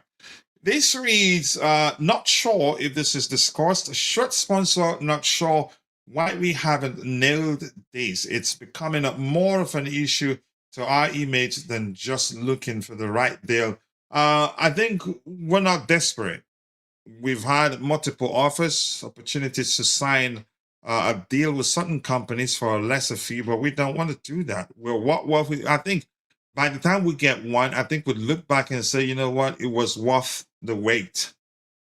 We had issues and the prices, and a lot of sponsors were trying to, you could say, pay cheap to have their brands on our shirts, and we didn't want to accept that. And I'm just going to go with Jan's theory, one of which videos that I watched when the news emerged that, yeah, that's it. We're not going to face any further punishments from UEFA and the English AFA due to the financial irregularities that we self-reported. So Jan was saying maybe that was an issue because sponsors don't want to be part of any, say, paid to have their brands on the shirt or maybe kits of a club with such situation, in my opinion, that the financial issue, irregular cheating, maybe, if you want to call it that. But I'm not concerned, really. I'm not concerned. Sponsors don't win us trophies. I'm just happy right now. I think we're headed in the right direction given the fact we're signing more experienced players and we're not just signing players for the sake of it. This, you can say, third overhaul over this ownership, but this time for good because we have a manager and not head coaches, and not a head coach like we've had in the past. So I'm happy. not too concerned, and I urge you not to be that concerned too, because if we were that desperate, if I don't think we've had any offer that I believe would have made a huge difference in terms of us balancing the books or income. I don't think we've had any that we refuse. If any, we've had plenty offers on the table that most definitely didn't uh, wouldn't have made any difference in terms of our income or maybe balance in terms of helping us balance the books. So I'm not in a hurry. I think it's not up to me, but still, I don't mind us taking our time to find one that we feel like measures the size of the club. I like that actually. I think eventually we'll find one. They have the connections in the business world to eventually land one. And I'm quite sure probably one that the FA will say, yeah, probably you can do this. But let's see what happens. We've made a few actually for short-term sponsorships. In my opinion, those they don't count for nothing. But Bobby, if you want to add to that, let's hear you. Otherwise, I'm just going to skip past that one so we can start looking at other things. Sorry, what's this, coach? The sponsorship, he's asking why don't we have one? At this point, he's saying it's becoming more of an issue to our image. For me, not an issue to our image. If anything, we understand how big of a club we are and not in a hurry to accept any cheap offers on the table. Yeah, I mean, it's a difficult question to answer. I know a lot of fans are agitating for it, but, the ownership seem to have their own ideas about it. I'm not sure it's an area that I feel equipped enough to answer. I think all the issues that hung over Chelsea's head have now been resolved. So, as they've always been doing, they tend to pick up some kind of temporary front of shirt sponsor when the league starts and have them till the end of the season or something like that. Mm-hmm. Yeah, thank you so much for me. For me, not much of an issue for me. And we've had multiple short-term sponsorship deals, which we made good money from. Eventually, we'll get a permanent one, which would be a long-term contract. But yeah, I'm not concerned with it. So we're going to go back to Vince's timeline and continue looking. The Badiashile news we've addressed, which reads, Badiashile's move to Napoli is a done deal. That's according to Damasio. Napoli and Chelsea have just finalized the final details for the defender's arrival. The player is expected to depart for Italy tomorrow. And as I've said before, I hope that it become a permanent deal eventually, because Italian clubs, they do know how to play us a lot. So it looks like we're going to be seeing a lot of the comment from Alonso. Xavi Alonso on this one. As I said before, I really like the squad. I think we've addressed that one too. No need reading it again. This one here on what Chelsea lacked, I think we've read that one, addressed that one in particular too. The Sun is reporting that Todd Bowley is in talks to sell his stake in Chelsea.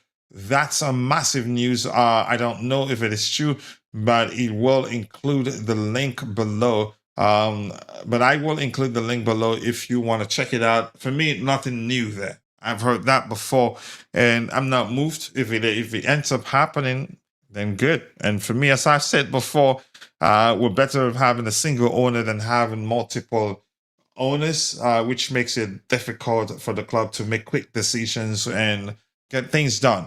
So Xavi Alonso on what Chelsea lacked that prompted the signing of experienced players. We've addressed that one too, so I'm going to move beyond that one to the next item here, which says Xavi Alonso on Cole Palmer. Yep, that would be interesting, definitely. He reads, Cole Palmer is a special player.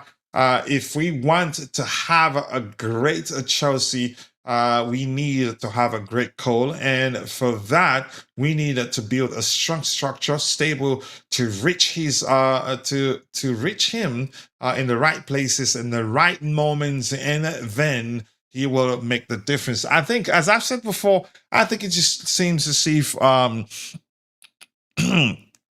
Cole is still gradually adapting to the way Xabi Alonso wants him to apply himself on the pitch. and that's how I see it. I think he's not again being out of this world, maybe, but the signs are good. He's fully fit, looks more physical than usual, in my opinion. But I get Bobby's concerns, but I'm not concerned, really. I'm hardly ever concerned, in all honesty. But in this case, truthfully, I'm not concerned. Kachila, now that Rodri is gone, Man City are going to struggle with the physicality in midfield. I agree. And we own their season. It No, just they have Harvey Elliott. They uh, have but no, Elliott. but you could say they will miss Rodri. That team Of will course, miss Rodri. anybody will Yeah. miss Rodri. Rodri's a Ballon d'Or winner, Yep. World Cup winner. I think And twice World Cup City winner. struggled when he was injured. Exactly. I mean, he's a massive player for anybody. There's no team in the world that wouldn't miss Rodri. Absolutely. Absolutely. But yeah, Esteval, William, nice to see you. Bluco wants to sell. We're back. You're confused. I'm sorry, you're definitely confused. And even if they want to sell the club right now, I think probably they'll be looking for £10 billion, and I don't think anybody will pay it. Or I think close to £10 billion. Bluco don't want to say. You didn't hear that? Did you just wake up? I think you're confused. They told you Bali wants to sell to Bluco. You flipped it. I'm sorry. All right. But let's see. Keep dropping the likes on the stream, people. The likes do go a long way. And Quicksilver. Also, it is just me. Or are Chelsea improving in set piece as well? Yeah, we are. We scored 2. How many set piece goals? The set piece coach here, we hire, is looking to have some immediate effect. I think he has already. Before we return to England, after his arrival, we scored 2 set piece goals. 2 set piece goals. 2 set piece goals. I can't speak. 2 of them against AC Milan, and in our last game against Sociedad. Vince did teach me how to pronounce that. Against Real Sociedad, we scored 1 header. Any other set piece goal? One set piece goal on the day also. But Keishan, nice to see you, my bro. I appreciate you finding the time to join the conversation. How is the WrestleMania, or Mania? How'd you pronounce it again? YouTube channel going? I hope it's still growing, but you haven't streamed in a while and that. For agreeing with you, did I agree with you? But big up to you too. Josh Krishna would pay it. Really? Okay. All right, let's see. Anything else to highlight here? Let me see. Any other comment to highlight here? Yes, people, we can do a lot better than 35 likes. We had 40 plus following the show. Why are we stuck in 35 likes? I think we should be doing a lot better. That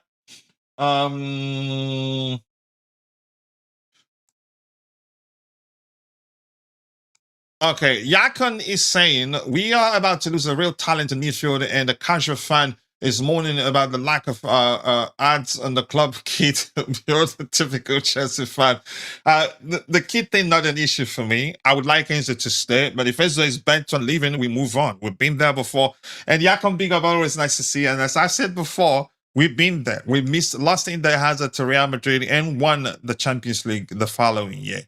Yes, coach, you agreed with me about Man City struggling with the physicality. Not just physicality, his all-round application on the pitch, his footballing intelligence. He's the glue for that midfield.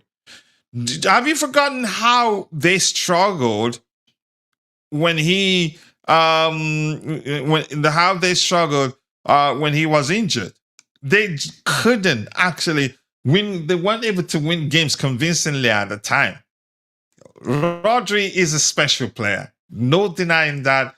But I'm going to move that from that anyway. Xabi Alonso on Cole Palmer. I think Cole Palmer will cook under Xavi Alonso, but I think more assists than I have to say goals. And I'm going to say this about Cole Palmer. I think a lot of people have failed to realize that's actually how it will be for him.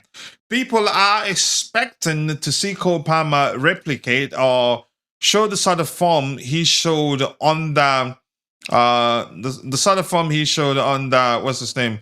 The sort of form he showed on the Pochettino, not realizing why he had an astounding season or exceptional excellent season on the Pochettino.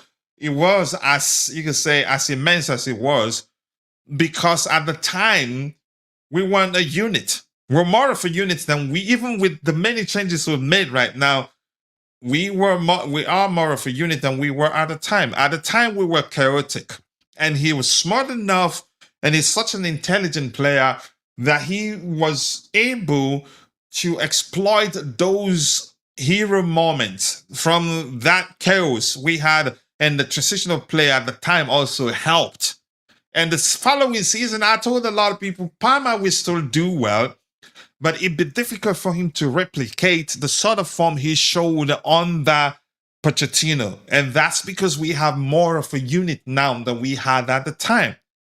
And the following season, he didn't have a bad season. He had a good season, but didn't quite measure the sort of season he had under Pochettino. And the following season, even on the last season, he's not as sports a lot of people make it up to be, but he's such a good player. He has such an excellent start to life as a Chelsea player that people are still expecting him to be performing at that level season after season. It'd be difficult. He could still someday measure it, but it'd be difficult. He's gonna get more of assists than goals. But I'm not sure how it's every time we talk about his performances, I just feel the need to explain that we're not gonna be seeing the Parma we experienced under Pochettino season after season. But stuck at 37 likes. Please take a second, drop a like on the video, and also to subscribe if you haven't. And my boss, remember, it's your responsibility to remind me to do the custom Chelsea kit giveaway. We promised the community members for reaching 30k subscribers, and we're getting there. 30k subscribers where you win a custom Chelsea kit with your name on the back, or you get the cash equivalent. I know a lot of people in my birth country in Nigeria would definitely want the cash equivalent because things are hard there. All right, let's see. Hello to Kimso. Have you found a girlfriend yet? I'm gonna keep asking until you bring us the good news. But Dante, I like what Dante said. It's taking too long. You should be looking for a wife and not a girlfriend. But Kim, so nice to see you, my bro. I hope you're happy the direction we're going in terms of the players for signing. Coach, this city and there's a Sanga is pissing you off. Pay the money, or I know what you mean there, and I feel the same too. But there's no smoke without fire. They still haven't given up because he's encouraging them, in my opinion. But nice to see you, Kim. So I appreciate you finding the time to join the conversation. Hey, Coach, are we interested in Martinez? Check CFC Pies' tweet 3 hours ago. I remember he was. I can't quite remember what I read. Something that suggests he was on the verge of joining an Italian club, but it looks like they changed their mind. They're looking at a different goalkeeper right now. I'm not sure. The funniest thing is 2 seasons ago, during one of the final games of the season, he was applauding the Aston Villa fans as if that would be his last game for them, and he stayed and finished the season the following season with them. So his case is very peculiar. All right, let me see if I can see it. Pies, PYS, these are 2 hours ago. Nothing about Dibu Martinez. And you're talking about Dibu Martinez, right? Okay. Nothing about Dibu Martinez here. Xabi Alonso's comment. If you can share it with me, I'd really appreciate it. I haven't seen anything, but what you can share it on in the chat there. Actually, you don't have to wait for me.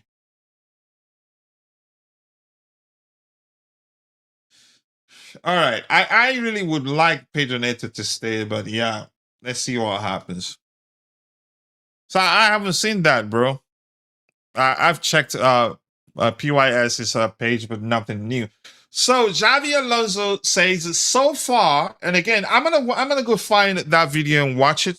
One of my favorite football shows, Men in Blazers, can be funny, can also again always subjective, of course.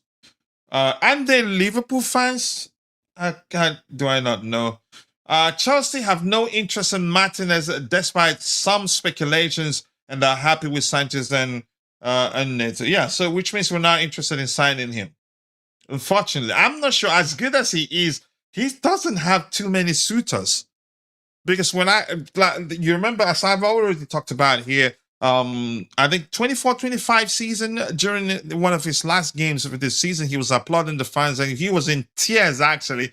And we actually thought, yeah, that was it, that he was never going to play for Aston Villa again. And then this following season, he was there and played the entirety of the season with them. And then again, the Italian club, a particular Italian club, I can't remember which one, was interested. I read something that suggests that we're interested in signing him, and we're actually on the verge of completing the deal. Then boom, they are interested in a different goalkeeper. I think must have been Inter. Let me check Vince's page. I read that on Vince's timeline.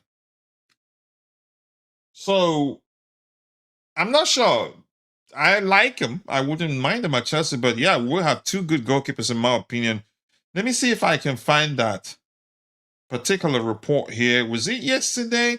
And Vince did repost that particular news post with a quote.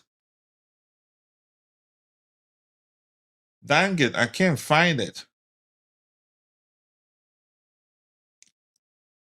Dibu Martinez.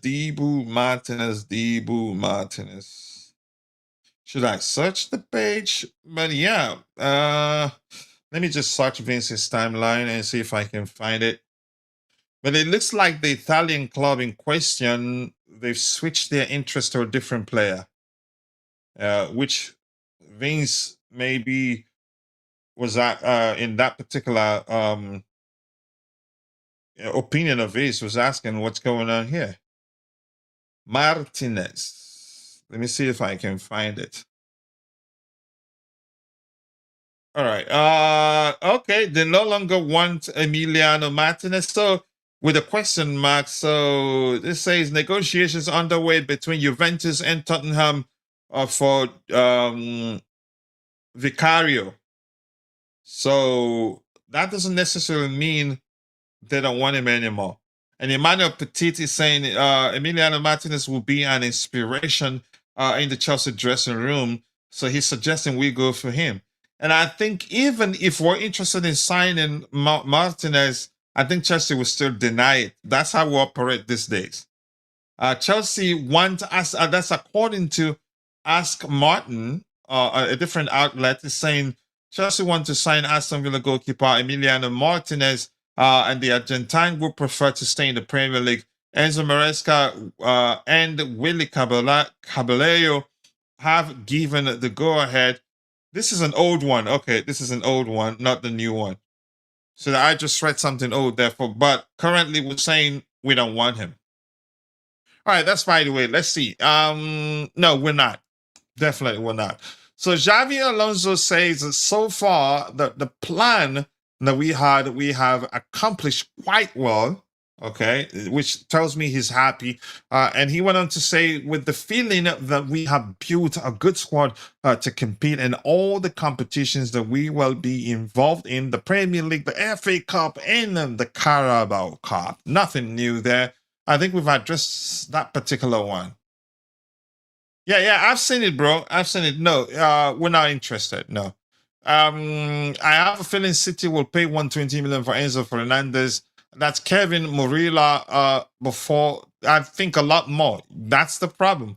Had they moved to sign him before the deadline we set, they could have gotten him for that price. But right now they have to pay a lot more, and there's no guarantee he joins them because they might not be able to meet unknown valuation, which I think would be a lot more than 120 million pounds, or maybe payment terms we'd have on the table for them would be something ridiculous.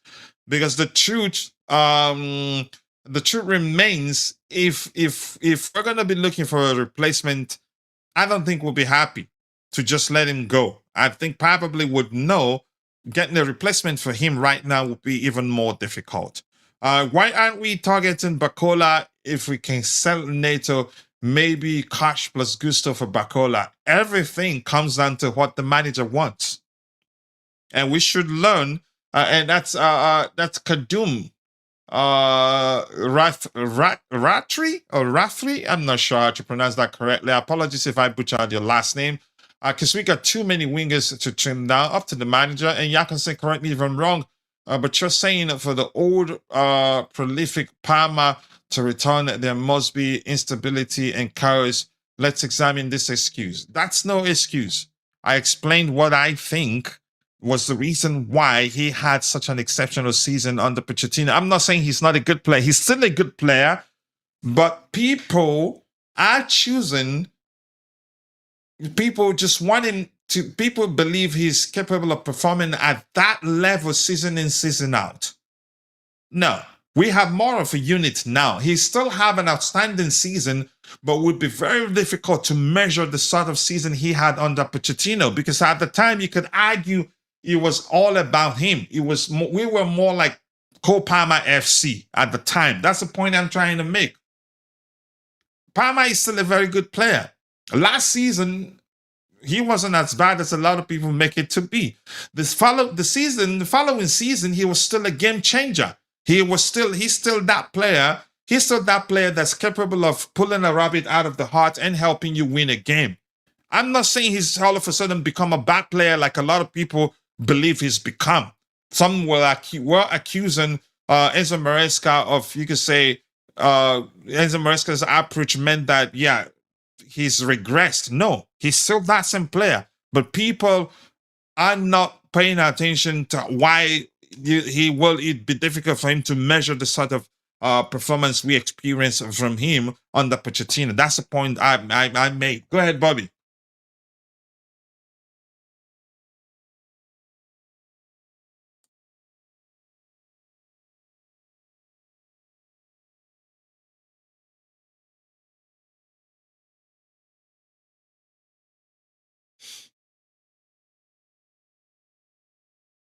Because he can fulfill the wing back role, yeah.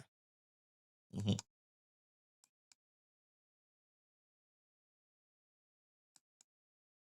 Effective. To be fair, on Saturday, Gusto, when he came on, he was also very effective, such that it was him that set up But he was the. utilized like Maresca used to use him. Well, not necessarily. You know, there were two midfielders there. Of course, you have to be flexible. The thing about I've noticed about Xavi is that he's flexible. In the second half, after we were 2 goals up, he dropped to a counter-attacking style. That's how Gusto put the through ball for JP to take and score. Look, it's going to be a very difficult decision. As I've said, money isn't everything, and for me, I don't think it's advisable. Excuse me, I don't think it's advisable to get rid of Gusto. People are already saying, "Oh, replace him." Well, why get rid of him in the first place if you're going to have to replace him? It's unwise. You know, I'm reluctant to get rid of Enzo. But dare I say it, of the two in this team, the one that really shouldn't go is Neto. Really, because I Neto. don't want him, and I don't want Neto and Enzo Fernandez sold. But I one thing I've always accepted, if any of again if any of our players want to leave the club, that changes everything, irrespective of whether you want Well, to keep them or not. yeah, of course, but I don't think. You see, these things are always testing the waters. Players always have people wanting them.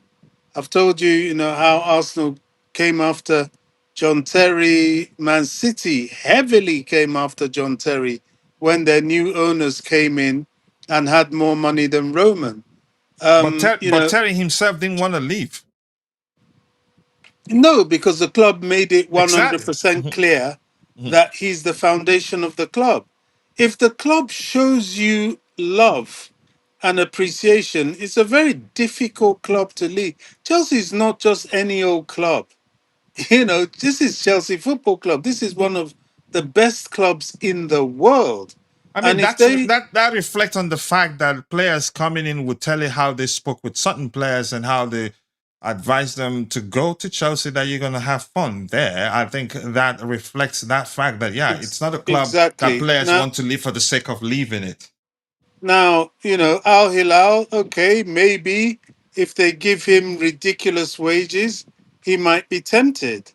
But within the Premier League, the wages he's going to get will not be that much different to Chelsea. And, players will look at this and say, well, I'm on, for example, 120,000.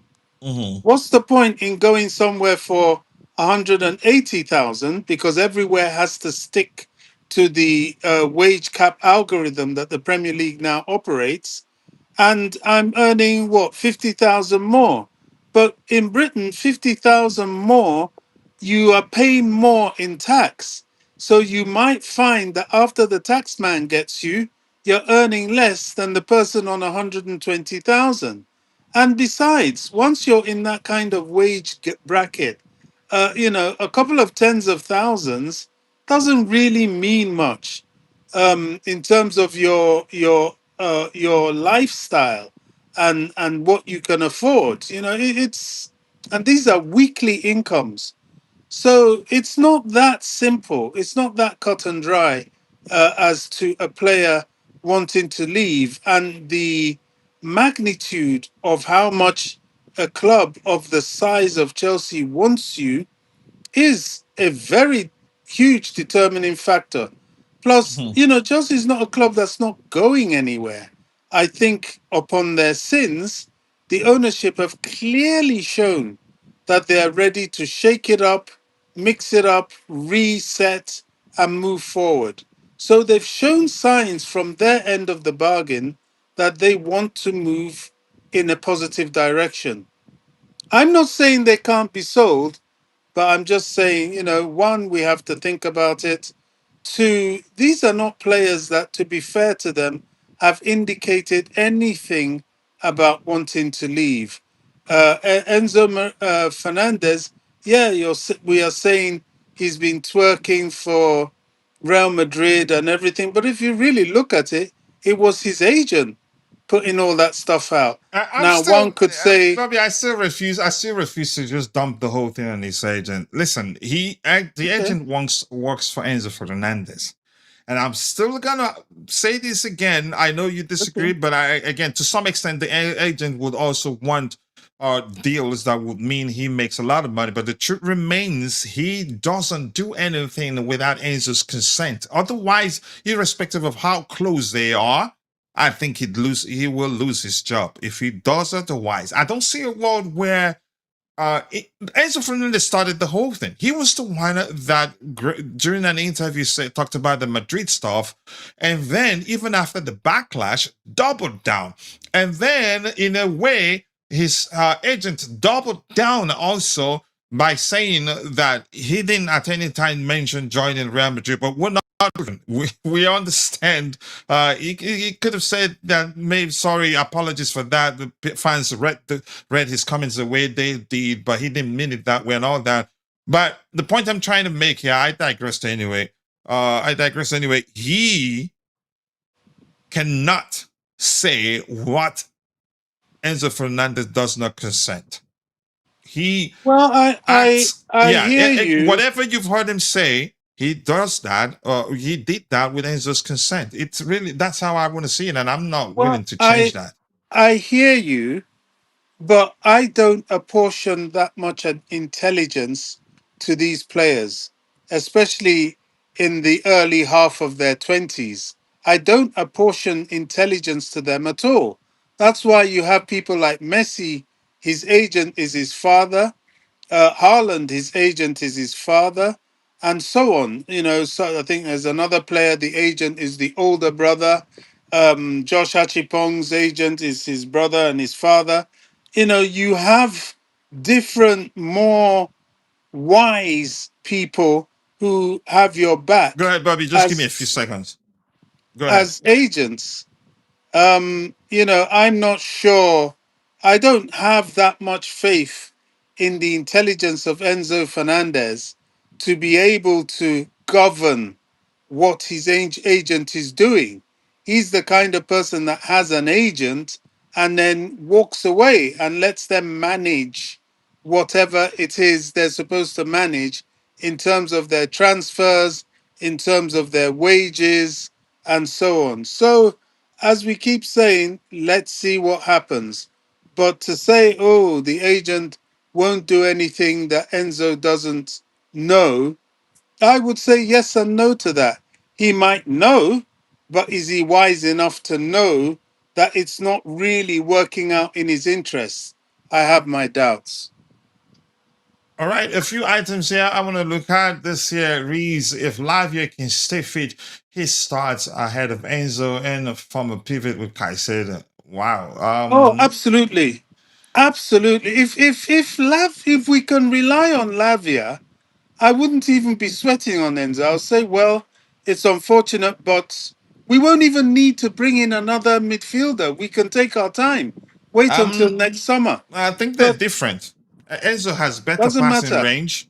Enzo has better vision. Maybe Ooh, I don't know Lavia, about because that. maybe I where they saw Lavia compare. pinging some balls. No, I'm just saying Um, where they compare, it's their ability to beat the press. I think they differ. They're not the same profile, in my opinion. Lavia more defensively solid than Enzo. But in terms of passing range, no, he doesn't come. He doesn't measure Enzo Fernandez. well, And I another think, thing they both you can get from both, it's dictate the pace of the game. Both are yes. capable of doing that. E- But go ahead, what you E- were saying, Bobby. Enzo, because he's had more exposure, seems to have a better game IQ. But passing range, I'm not so sure. I No, saw passing Lavia range, I still pinging, give it to Enzo off the bat. ping. I'm just saying, Well, it's an opinion so far because I don't have numbers to back it up. But passing range and you vision, can't. What numbers can you have with Lavia that doesn't even play football? that You know, Lavia played 90 but minutes for the that's an first important time a point to week make. But the ago. point I'm trying to make here is that off the bat, I'm not going to say it's a fact because I don't have numbers to back it up. I'm just going to say it's of my humble opinion that going by eye test and what we know so far, whether it could be down to the fact that Lavia is hardly ever fit and hasn't played, you can say, enough games to give us enough sample size to compare him. But I think Enzo has better vision and better passing range. And I think what they have in common is the ability to beat the press. Lavia can beat the press. Enzo can beat the press, but Enzo sometimes actually doesn't even need to get a touch to beat the press. He has better vision, better passing range, in my opinion.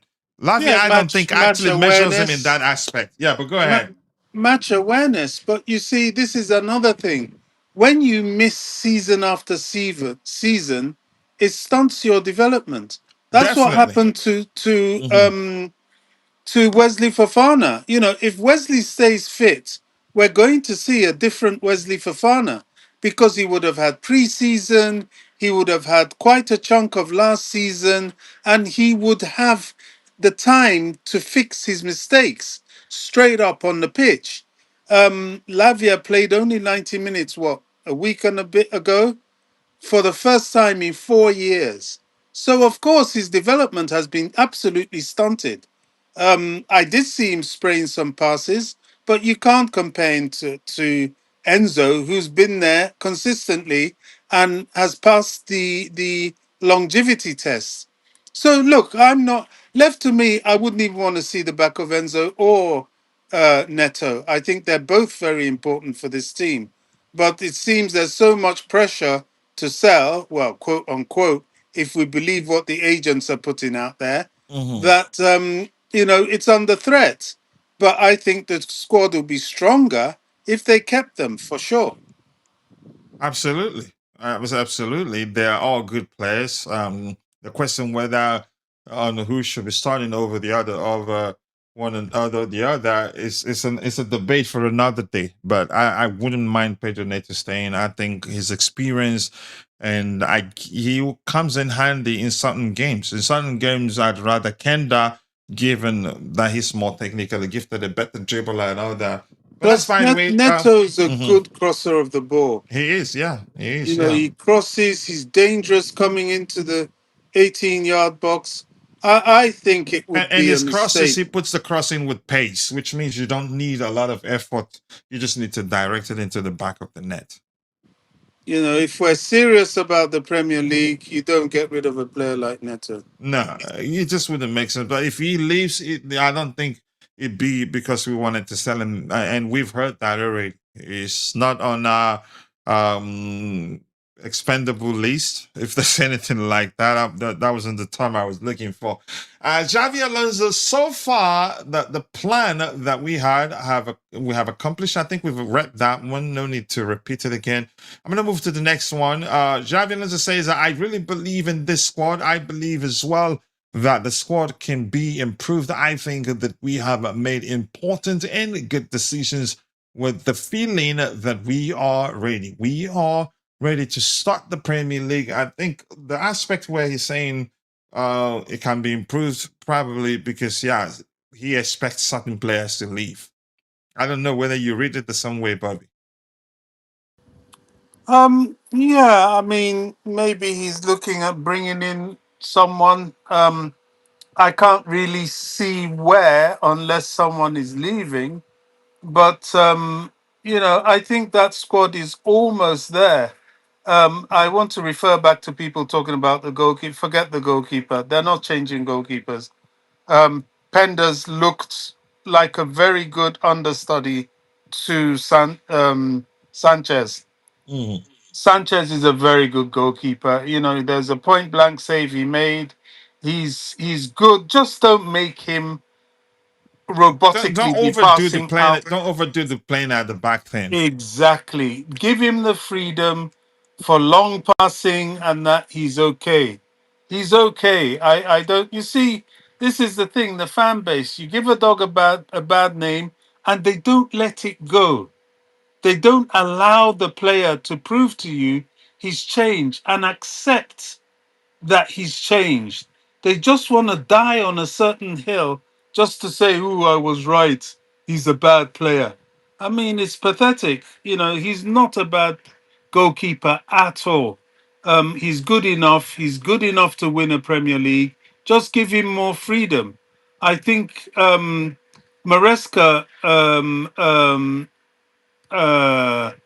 uh, chained him and I just think it messed him up, and you will see that with what he's going to do with Donnarumma, because Donnarumma isn't the best at playing out from the back either. Is I'm not, yeah. yeah, I'm very interested to see how that one would turn out, because if he forces him to do that, if Maresca himself hasn't learnt his lesson with Sanchez, they're gonna have a lot of problems. Right, let's see. What else do we have here? Javi Alonso says, I really believe in this squad. I think we've read that one. The next one, addressed maybe. Javi Alonso, for me, it's not to tell what to expect, it's to show and to deliver, because words are really cheap. And I can say, oh, they can expect 100 goals, but we need to perform and we need to deliver on the pitch. So he likes to do the work and not to talk. And I like that a lot. And I don't Yeah, think that's the very, first very time I'm true. seeing this. Yeah, go ahead, Bobby. Very true. Because to be honest, he's been backed. He's been backed Hmm. heavily. So Hmm. let's not get into that one. He has been backed. So he has to stand and deliver. I know he knows that, but talk is cheap. We need to see the action. It's a On the very big pitch, yes. season Yeah. for And him and for mhm. Chelsea. I agree, and he's different. From all the managers we've hired since since this current ownership, a lot of them promising what they, you could argue some of them weren't able to deliver. Loan deals are good, but we need to start trimming if they're not showing they realize their potentials. We signed them for. I think a lot of players have gone. I don't see any player currently that I'd look at and say, yeah, that particular player, isn't fully committed to the course. And I'm happy to say, yeah, we're doing a good job so far with outgoings. Badiashile looks like he's headed to Napoli. I don't understand what's going on. He's been picky, and he's speaking that picky next will end up causing us problems, really. What do we have here? If this man doesn't become successful at Chelsea, nobody else will. He's too good. Xabi Alonso, Cole, Morgan can both play number 10s. They can both play number 8s. The Chelsea manager explains his vision for the club's new duo. As what was that Chelsea man? Former Chelsea man that you could argue, you said more of an Arsenal fan than a Chelsea player. Um, that said something, asking how are they going to play together, forgetting that Rogers likes to operate mainly on the left hand side, Copama mainly on, on the right hand side. Why he wasn't able, why he didn't know that baffles me. But yeah, he gets a chance to always speak about Chelsea. Paul Merson, is that his name? I'm not sure I got his name correctly. I didn't want to extend this like this, but that's Vince's opinion. I'm gonna move on from Vince's opinion. All right, keep dropping the likes on the stream, people. The likes do go a long way. 41 likes. I believe we should be doing a lot better than that. And I apologize once again that we started late, 1 hour late, later than scheduled. Yeah, because as I've said, I just had to mow the lawn. According to Matt Law, if Chelsea sell Enzo Fernandez, they could try again to buy Alex Scott as a replacement. I think we will succeed because he's refused to put pen to paper for a new contract. They'd be taking a huge risk if they refuse to sell him to Chelsea. If we go back with an improved offer, I think if we go back again, probably we'll add 10 million more. That's just an opinion. I'm not saying for certain that would be the case because I don't know. Well, the Chelsea. question we have to Mhm. ask ourselves is Alex Scott an upgrade to Fernandez? It's more you could say more suitable to the way the manager wants to play because of his ability to drive with the ball. Yeah, but which is what? Because what I saw of Enzo, he suited Alonso very, very, very well. He was I spraying. mean, you remember what we talked about? We don't know the manager's preference, but we also talked about that Enzo is such an excellent player that even if it doesn't suit the way you want to play, you make it work. But go ahead, Yeah, what you're saying. yeah, and is it worth?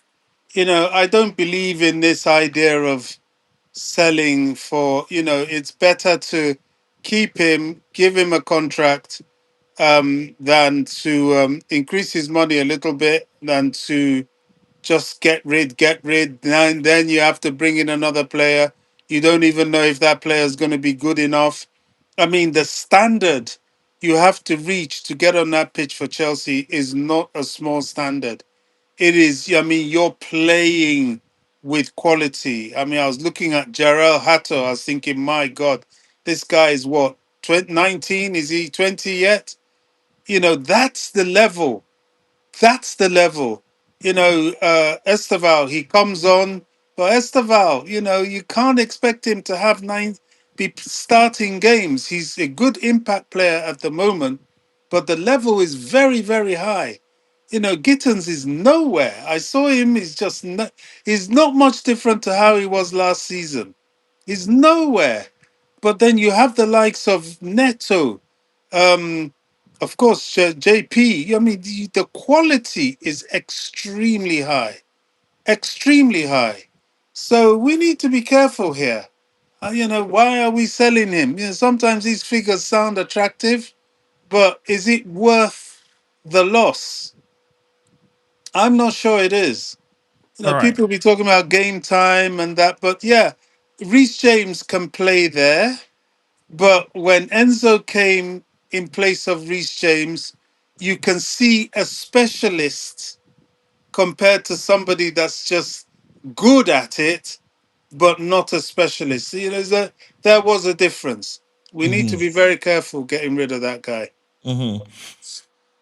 All right, loan deals. I think I've addressed that one. Fabian Ruiz rumors died down quickly. Thought he was a good player who can fit the profile to dictate the tempo. Yeah, but that died down quickly. Big up to you too, Bobby, and everyone in the chat. Big up, Temi. Nice to see you. I do hope you're doing well. I appreciate you finding the time to join the conversation. What else do we have here? Nothing new. But my boss is always looking for my trouble. He doesn't want to keep the topics aligned. Just want to distract me a bit until I'm going to take his spanner and block him. All right. Chelsea remain optimistic. Fernandez can be reintegrated despite him being booed by some supporters. If City do not follow up their interest or bid enough to test the London clubs resolve, he's saying, I don't question that. I think we're really open to keeping him, but we're hearing from City because, yeah, he's encouraging it. And that's my opinion. But he's quoting Matlaw, where Matlaw says Manchester City face having to pay. I'm not going to even read that. We've addressed that. Definitely they're going to pay a lot more if they want him because, yeah, the deadline we set is passed. Khalid Abdulhamid Hamid. Nice to see you. Hi to you too. Appreciate you for finding the time to join the conversation, brother. Always nice to see you. I do hope you're doing well. But yeah, let's see. Anything else here? This says Man City have made a fresh contact with Chelsea over Malo Gusto. Team talk can reveal whilst City retain an interest in Enzo Fernández, they are also still keen on Pedro Neto, who is wanted by Al Hilal. I don't think they can measure the salary Al Hilal will offer them, and I don't think going to Saudi Arabia will be an issue for Pedro Neto. He will get the bag and still be called up to represent the Portuguese national team. But City looks like we own their season. It looks like what's his name? Maresca can't do with his old boys. We own their season, Bobby. Because tell me, I don't see it differently. We own their season. He wants Enzo Fernandez. He wants Malo Gusto. He even wants Pedro Neto. We own their season. I And think we know if you followed Chelsea last season, you'd know how important Gusto was to him. there's desperation there. He needs There's to be desperation careful there, yeah. because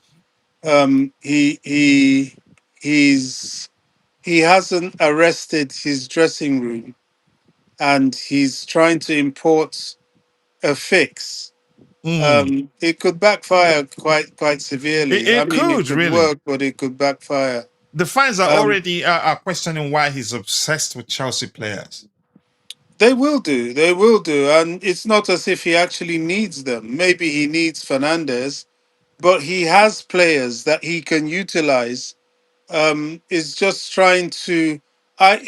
It looks like the fact that he's reaching out like this. It looks like he's feeling the pressure. I saw little highlights of his game against Arsenal in the Community Shield, and he did look a bit You can lost. say lost. Yeah, he did. So But I'm not I just don't gonna know. go with that and say that's it. They're gonna have a bad season because that squad is too good. The squad is too good, Mm. and he's not bad as a manager. Is he Pep He's a Guardiola? good manager now. Yeah. I don't know if he's Pep. I really don't. No, he's not. Listen, he's different. Here's the thing. I said, his farewell message to Chelsea fan, part of it read something to the effect of, leave this world better than you found it. And I said, okay, you know what? You better, by the time you leave City, you better make sure you match Pep's record, beat it. That's the only thing you do that would mean, yeah, you're leaving them better and you found them. He cannot measure Pep's record there because I don't think they'd be patient with him. He doesn't have that record that they'd be as patient as they were with Pep during his first season.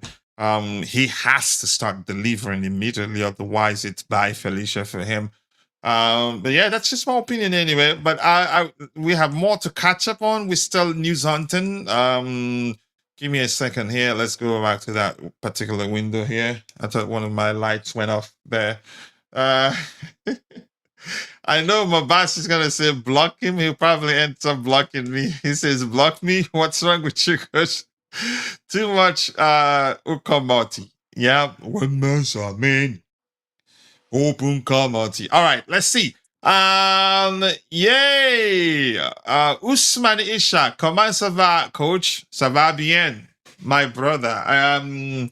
Appreciate you finding the time to join the conversation, Ousmane Ishak. It's been a minute. I do hope you're doing well, and hopefully your absence simply means you've been busy. And if that's the case, we're happy for you because bills don't pay themselves.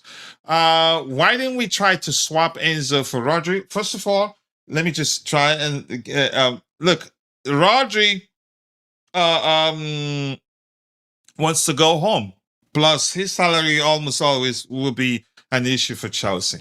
So he's gone home, actually. Wanted to go home, and I think that's it. And I think he probably wouldn't be open to joining Chelsea because, well, we're rivals. Quicksilver says, let's be real here, coach. Every manager who switches goes back to their former club, poaching for their lieutenants. Yeah, lieutenants. But for a club like Chelsea, we can flex our time and decide the term for the deal. It's really as simple as that. But I'm going to say this once again. We own their season. Given the fact they won as many as 3 of our players, which means maybe he's looked at the players he has. None of them, you can say, it be his ideas, because he is a very idealistic manager.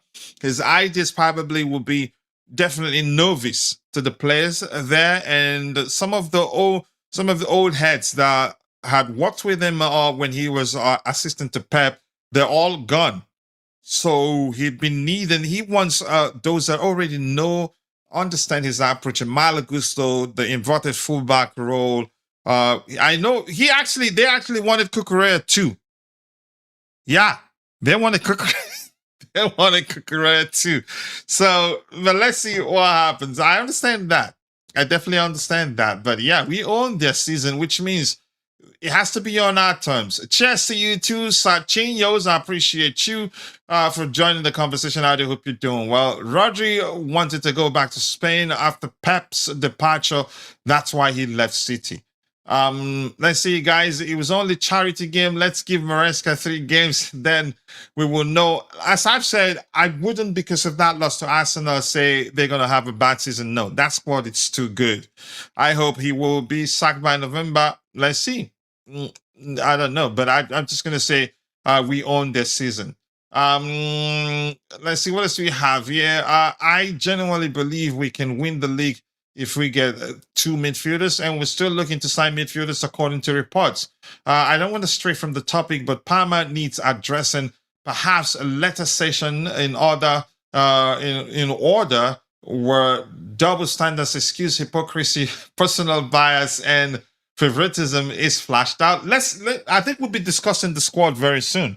Once at certain points in the transfer window, probably maybe before our first game, we start picking the best 11. Maybe you'd be in the chat and tell us whether you think he should be starting or not. That's how we operate here. But I appreciate that comment, Yakon. I meant Leverkusen. What comment is there that you mean? That's a kind of Sachinos. Where did you mention Leverkusen? All right, but yeah, your device trying to prove that smart enough to know what you want to type. Smart devices are not that smart after all. Maresca, we get sacked by Christmas. I don't think so. I think they probably give him time. I think that squad is good enough that they will do well, and I think to an extent he's a cup manager.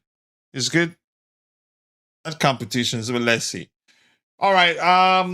What else do we have here? What else do we signed this guy for free. This is how to develop a player. If we don't have Strasbourg, it wouldn't have been possible because we would have sold him to another club. Now he's about to earn Bluco 50 million plus a future selling. Excellent business there. And even he, before he joined us as a free agent, I think you could argue the kid knew at the time that we have the resources and the connection to develop him, because as I've told people, Cobham is like one of the best schools in a community where companies can wait for graduation time to come around so that they can go poach, maybe hire the best talents graduating from that. Cobham is like that. And this kid at the time knew that, yeah, Chelsea will open doors for him.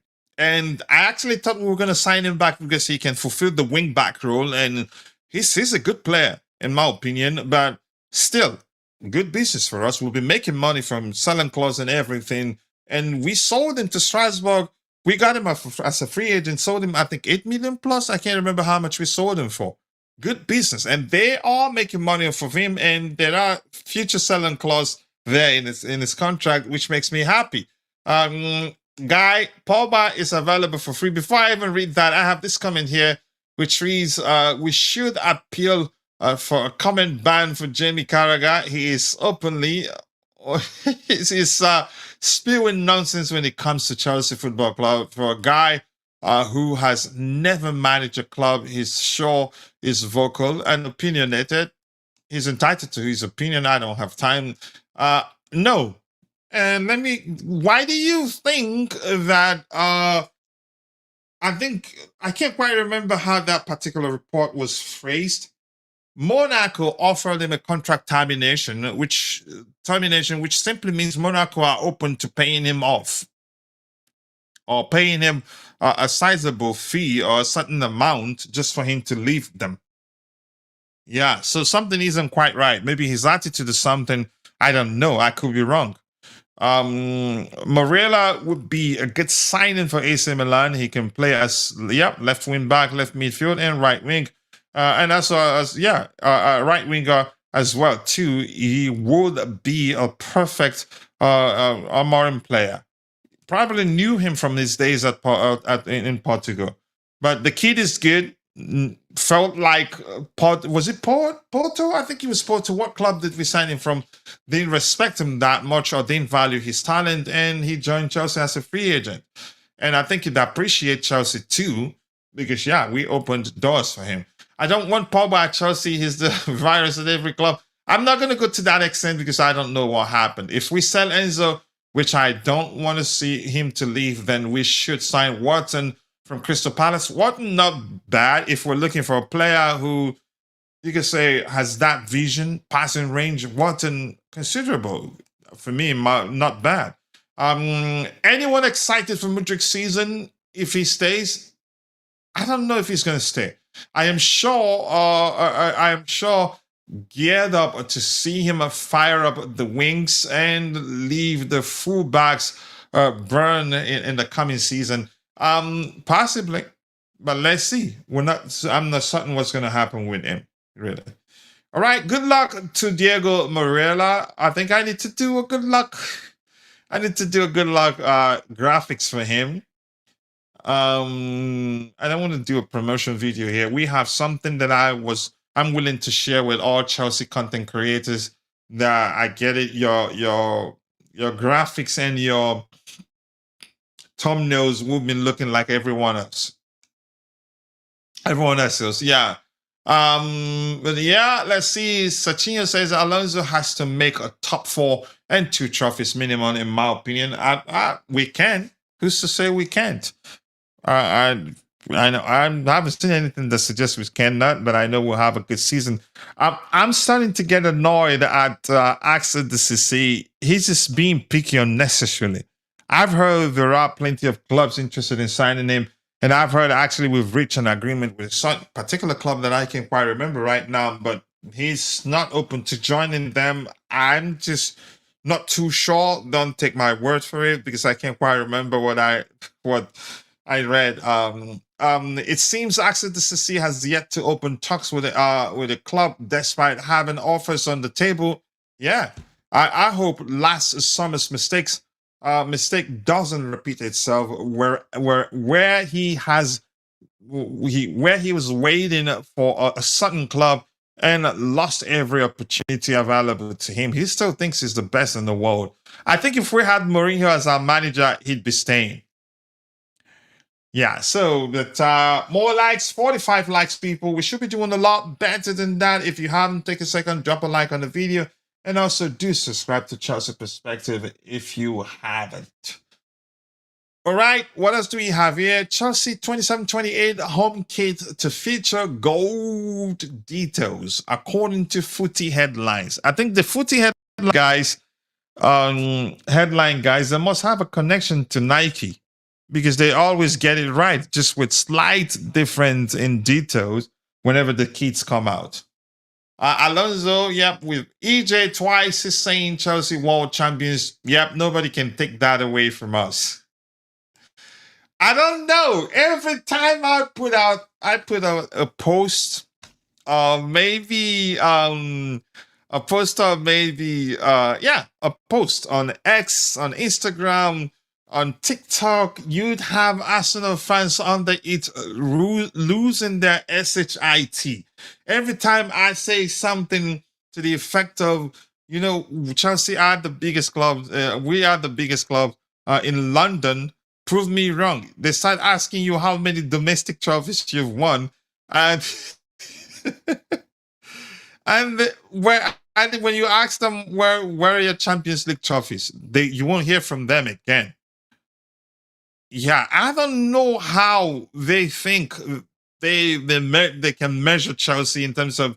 I don't know why they question Chelsea being the biggest club in London. I just don't understand that the delusion from Arsenal fans. Really, I just don't understand it. It's clear.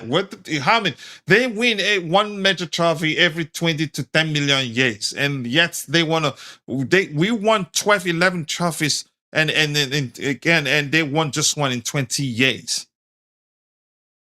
And we are the second club with the most international. Let me just use the word international, but that includes the Club World Cup. International trophies in England. Liverpool first, Chelsea second. Arsenal isn't even on the list because they have just 2.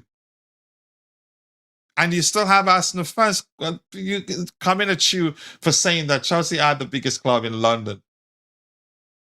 I'm trying to find one of my graphics here. I just can't find it, and it's annoying. Maybe I have to change the view here. But keep dropping the likes on the stream, people. The likes do go a long way. Is that the one? Show more. I need something content. Will that show me the better view? Tiles. Here you go. Maybe this one. This one will help me find the one that I'm looking for. Dang it. I need to go to downloads. But more likes, people. More likes. Keep dropping the likes on the stream, people. The likes do go a long way. And my bro says, big up, coach. Won't be online this week. Got ahead to a few tests. Just recovering. But I always love your stream. Thank you. I appreciate that. Keep the blue flag flying ahead. I hope, more importantly, I hope you get better, bro. Sorry to hear that you've not been feeling well. I hope it's nothing serious. But keep me updated. I'm looking for particular graphics. What did I name it? Why am I finding it difficult to find it? Shoot, I'm going to get annoyed if I can't find it. There you go. Maybe like this, I'll find it. There you go. That's the one I'm looking for. They're going to lose their SSIT if they see it.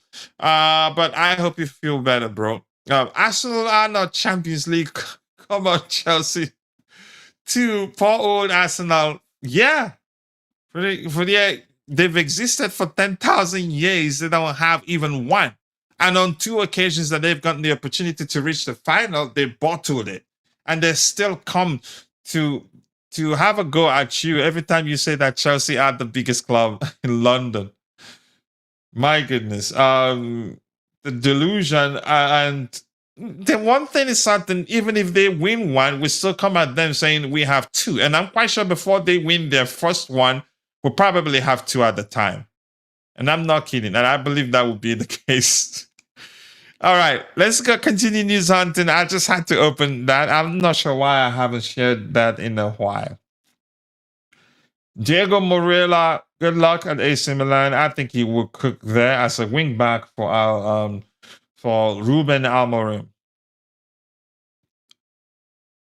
All right, interesting here. The Athletic writers predict Chelsea's finish the season in third behind Man City and Arsenal. So the Athletic, let's look at their prediction here. 26-27 season. In first place, they think Arsenal will retain it. I don't think they will. I think the season will be tighter. They will lose a lot more games than they did last season. Manchester City second, Chelsea third. Do I think Chelsea will finish second? City will finish second? I don't think so. I don't think so. Honestly, I will still do the predictions on the sister channel. Fourth place, I think Manchester United. Fifth place, Liverpool. Aston Villa, 6th, 7th, Tottenham. Tottenham probably will finish up above 7th place. Brighton, 8th place. Nottingham Forest, 9th place. Newcastle United, 10th place. Brentford, 11th place. Leeds United, 12th.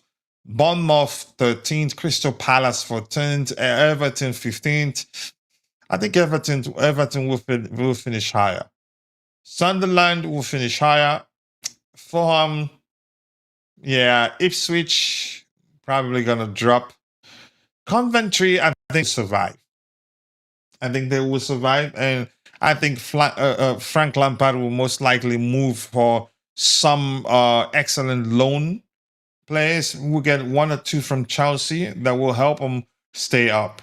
I don't think they will drop. But the Athletic writers think they will drop. All right, what else do we have here? We have won it all, coach. Yep, I agree. That's why we are the biggest club in London. Yep. You can just go with the 2 Champions League trophies. You can go with the 2 Europa League trophies. You can go with 2 Super Cup trophies, Club World Cup trophies, including the new format. So dang it, it's jealousy, really, and they can't argue against that. Chelsea are seeking close to £100 million to permanently sell Pedro Neto, according to Kieran Gill, DM. Nothing interesting this 10 hours ago. 10 hours ago, nothing new. Nothing new. Maybe it's about time I call it a day. Let's see. ESPN writers predict Chelsea finishing third. Also, 2 outlets, The Athletic and ESPN. So this is Alex Crook's opinion. So I'm going to refresh this page to see if anything new, maybe a few things. I want us to round up as soon as possible. We've been streaming for 2 hours and 33 minutes, and that's not easy. And I'm tired after mowing the lawn. I'm seriously tired. Oh, Uzoma Jesus, one dollar. I like your name, Uzoma Jesus. Uzoma Jesus says, Coach, please, what do you think regarding Enzo Fernández leaving? I would like him to stay. I've made my feelings clear. I've also talked about how, for me, him wanting to leave is a different I can't change that, and the club cannot change that if he's bent on leaving. I've been one of his biggest supporters since he joined the club, because I understand his profile. I understand how he applies himself on the pitch. I'd like him to stay. He's an excellent player. He will make us better. He's so good that even if it's not Alonso's ideal profile, I think he'd find a way to make it work, because he is an excellent player. He has excellent vision, excellent passing range. As much as a lot of people think he's the weak link in our team, he actually runs the most. Go look at the numbers in terms of ground covered by all Chelsea players. He actually ran the most last season, and I think the season before, one of those ran the most on the pitch. And people don't give him credit for his defensive contributions. As much as he's not the best, we have other players who are better defensively. But he's that sort of player that, yeah, does a lot defensively that people don't see. And because he's a typical South American player, to be more specific, Argentine, in most cases, he'd rather draw a foul than slug it out with you. He's not the sort of player that you can muscle up the ball easily. He's not. But I think the misconception at the time was driven by the fact that a lot of people wanted Conor Gallagher to stay over him, and I think that's mainly from English fans who hated the fact that the club wanted to sell Conor Gallagher and would have rather Enzo Fernández sold than Conor Gallagher at the time. Chelsea are still world champions, and that will be that for a few years more. I think 2 years more or so. But John, thank you. Not that is ground covered. I think that'd be the better way to phrase it. John 3504, go check it. I'm not making that up. All right, we all want him to stay, but I'm not seeing it happening. Regardless, coach. I mean, here's the thing. The truth remains: if he's bent on leaving, he will get his wish. If it's bent on leaving, I don't think the club will force him to stay. As long as Man City meet our valuation in terms of how much we're asking, I think that makes it a bit complicated and a bit difficult for City. But if City see that he's a make or break, the hierarchy, City hierarchy, if they see that Enzo Fernández will be a make or break signing for the manager, I think they will sign him. And the player himself looks like he's bent on leaving. And I'm gonna say this: I don't blame him. It's a job. If we're not gonna offer him a pay rise, plus remember the fact that we didn't make Champions League football means that he's gonna get they all gonna get a pay cut. In my opinion, Dante would tell you not a lot of money. For me, that's a lot.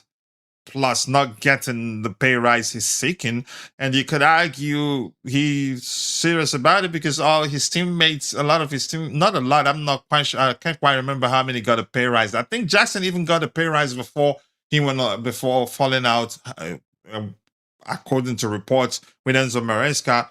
Caicedo got a pay rise. Cole Palmer got a pay rise. Regimes got a pay rise. So the whole nonsense started after the club and his camp had series of conversations and weren't able to agree. Coach, Reece James did not get a pay rise. Reece James took a pay cut to fall Did he into the really? wage structure. Yeah. Okay, I didn't know that. Took a Okay, but wage thank you for cut that to information. fall into the Okay. wage structure. Also considering that he had missed so many seasons off injured. He did that for the club. Caicedo got a pay rise, yes, but within the structural rise, Enzo could still accept this. And I'm we not don't buying even it know that the he's sort of pay rise we're offering him and what he's demanding. So I think exactly. it's important that we speak I think cautiously about that. exactly. I still maintain this is agent stuff. Agents get a lot from these transfers and things, and he is putting his faith in his agent. This is what a lot of players do, and they end up sometimes with egg on their face. I don't think this has anything to do with Enzo. I don't think he's intelligent enough to manipulate his departure in this way. All right. So Yakun says Neto, a winger, more popular for his crosses and tracking back than goals. Bagam, I agree with that. He's a selfless player. He tracks back effectively, assists 1v1 dribbles, precise decision making, ball IQ, and final passes. There are upgrades available to fill his shoes. Here's the thing. in terms of his ability to beat this man, I'll take Kenda over him anytime, any day. Kenda, Giovanni Kenda is a much better dribbler. Yeah, Kenda can actually play as one of the 2 10s. Kenda is more technically gifted, in my opinion. But Neto, selfless, tracks back effectively. And if anybody wants an example, I will reference the game against our final in the Club World Cup against Paris Saint-Germain, where he literally on that day, you could say, sacrificed his ability to attack and was busy tracking, I think, Hakimi, and on 2 occasions was the reason why we didn't concede. And we could have conceded first had it not been how he was charged to apply himself on the day. So I want us to keep him if he wants to stay. Plus Kenda, I think we have good enough talent there. Except if we sell him and sign in a player more complete than him, then fine. So, but Which this is an player is excellent that, comment, Coach? by the way. Sorry? They always say, no, there's players out there. Who are these players out there? This is the thing Until that I see gets me. that person, yeah. So that's what I'm gonna They, say. they're not out there. A bird in hand is worth 2 in the bush. Mhm. People are always, oh, there's somebody. Who is this somebody that's available to be obtained? You All know, right. Neto is an Mhm. excellent player, and the way Xavi Alonso wants to play, the wing backs being able to drop back and defend is huge. Kenda was exposed by a non-entity Malaysian team because he could not do that I effectively. refuse to judge Kenda by what happened in that game because they say a tree cannot make a forest. I can't. If he had good enough players, you can say I've starting 11, and 10 starting 11, and him the 11th player on the pitch, and I think we would have seen a better Kenda on the day. I know him too well to not judge him by how he played on that day, but that's just me. Bobby, go ahead. Okay, you know, I saw the goal they scored, the chasm of space that was being left behind him. I won't even mention Gittins on the other side. You know, he's our best winger and our best wing back. And all these people Mhm. talking about, oh, there's somebody else out there. This is pie in the sky. You have no target, you have no equivalent, not to mention an upgrade. You're just talking because maybe you don't like the player, or there's always agendas involved with Chelsea. Now, the reality is, as you've said, if he wants to go, there may be That very changes little you everything. can do about it. If Al Ali's are offering him a lot of money, he might choose that, but then he might Hmm. not. A lot of Hmm. players don't want to leave Europe just like that. It doesn't mean to say because a lot of Portuguese players are playing there that he will want to go there. And we have to remember the Portuguese players playing there is Ronaldo, who was over the hill and far away. Um, what's the name of the other one that came through Chelsea that everywhere he went nobody wanted, and João Cancelo, who the same thing, everywhere he went nobody really wanted. So they all went out to Saudi for the bag, and Cancelo has now come back to Barcelona, but it'll be interesting to see how long that will last. Look, it's not so appealing like that. Many players go there, after a year they come back. Look at uh, the uh, the striker from Villa that we were after. You know, he went there for a season. Now he's back. Yeah. Henderson himself went there for a season. Now he's back. You know, it's not all rosy out there for players in their somewhat prime, and the opportunity to win things with this new Chelsea is very appealing. So I would hesitate to let him go. I really would. Man City, well, that's another issue. I think Chelsea would not be foolish enough to give them 3 of our players. I really think that. Mm. You know, All I right. think Mhm. they'll put such a price on his head that they'll be dumb to pay it. 100 million we're asking. So, all right, Exactly. Histon, I'm going to catch up with what we have in the chat. And tomorrow, there will not be morning show. I have a dentist appointment. We will show up in the evening. Evening show tomorrow, not morning show. Hopefully I still, after I still be able to speak properly. But thank you for that comment there. You, the legend, also another gold medal. Thank you. I appreciate that. Let's see. We don't want anyone who will not give us 100% when the season starts. I think if he stays, you're gonna get one. You're gonna get he'll be committed. Otherwise, he's not. No club would want him after the end of the season. All right. Anything else? To be honest, Enzo deserves a pay rise and another contract. I think he deserves a pay rise, but something I saw there I want to get to very soon before we call it a day. 100% agree. Anything else? Coach, he's already had a pay rise initially. Yeah, I remember, but that doesn't mean he doesn't deserve more. I think he didn't. He wasn't even a year here, and we triggered the extension immediately. That was when he got that pay rise, right? Correct me if I'm wrong. So yeah, I want to pay a pay rise as well. I think everybody, it's work. People want that. But that's, by the way, keep dropping the likes on the stream. The likes do go a long way. And with that, we've come to the natural end of this edition of the Blue Morning Show. I appreciate you all finding the time to join the conversation here. What do we have?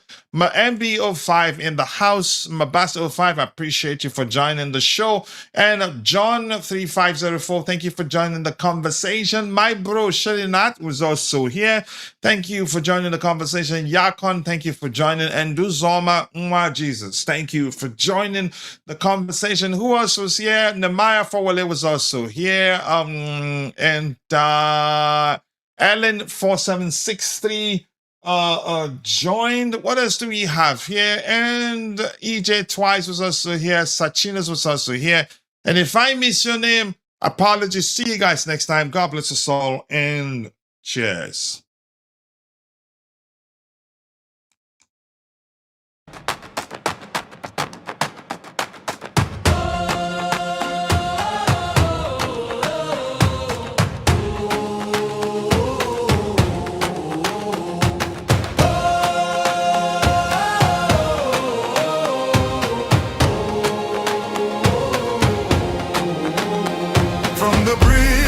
The stand, I carry that crest in my hand, rain on my shoulders, still I stand. Tell me who wears it like we can.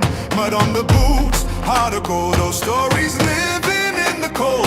Every name that the walls still hold. I was born for this, I was told. Hear that roll in the air, feel that fire everywhere. We don't bend, we don't fold. We were cut from that blue gold. Blue till the end. Blue till the end, we rise again, we rise again. Blue till the end, blue till the end. This is our name, this is our skin. When the pressure comes down hard, we don't flinch, we play our part. Every scar on the badge says more than 1,000 songs before. From the first whistle to the last, we remember where we came from fast. No throne, no crown, no borrowed fame, just a city calling out that name. Hear that roll in the air, feel that fire everywhere. We don't bend, we don't fold. We were cut from that blue gold. Blue till the end. Blue till the end. We rise again. We rise again. Blue till the end. Blue till the end. This is our name. This is our skin. Let the whole ground shake. Let the whole world know. We don't chase a moment.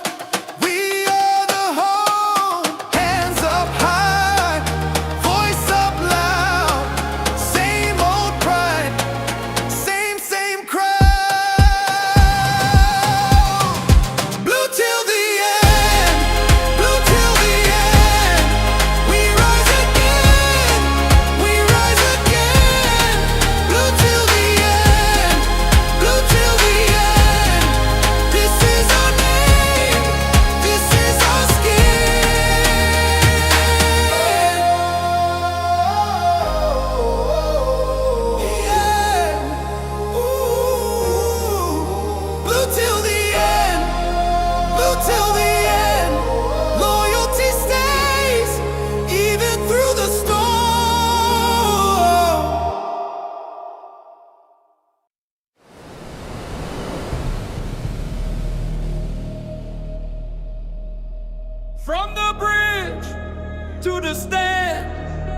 in my hand.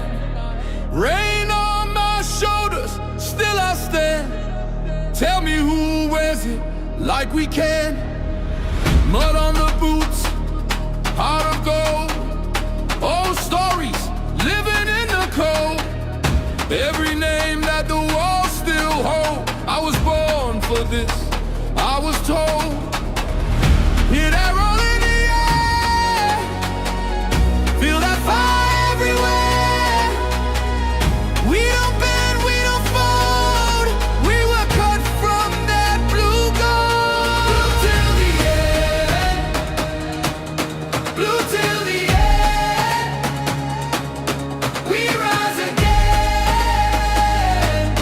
we rise again. Blue till the end, blue till the end. This is our name, this is our skin. When the pressure comes down hard, we don't flinch, we play our part. Every scar on the back says more than 1,000 songs before. From the first whistle to the last, we remember where we came from fast. No throne, no crown, no borrowed fame. Just a city calling out that name. Hear that roll in the air, feel that fire everywhere. We don't bend, we don't fold. We were cut from that blue gold. Blue till the end, blue till the end. We rise again, we rise again. Blue till the end, blue till the end. This is our name, this is our skin. Let the whole ground shake, let the whole world know we don't chase a moment,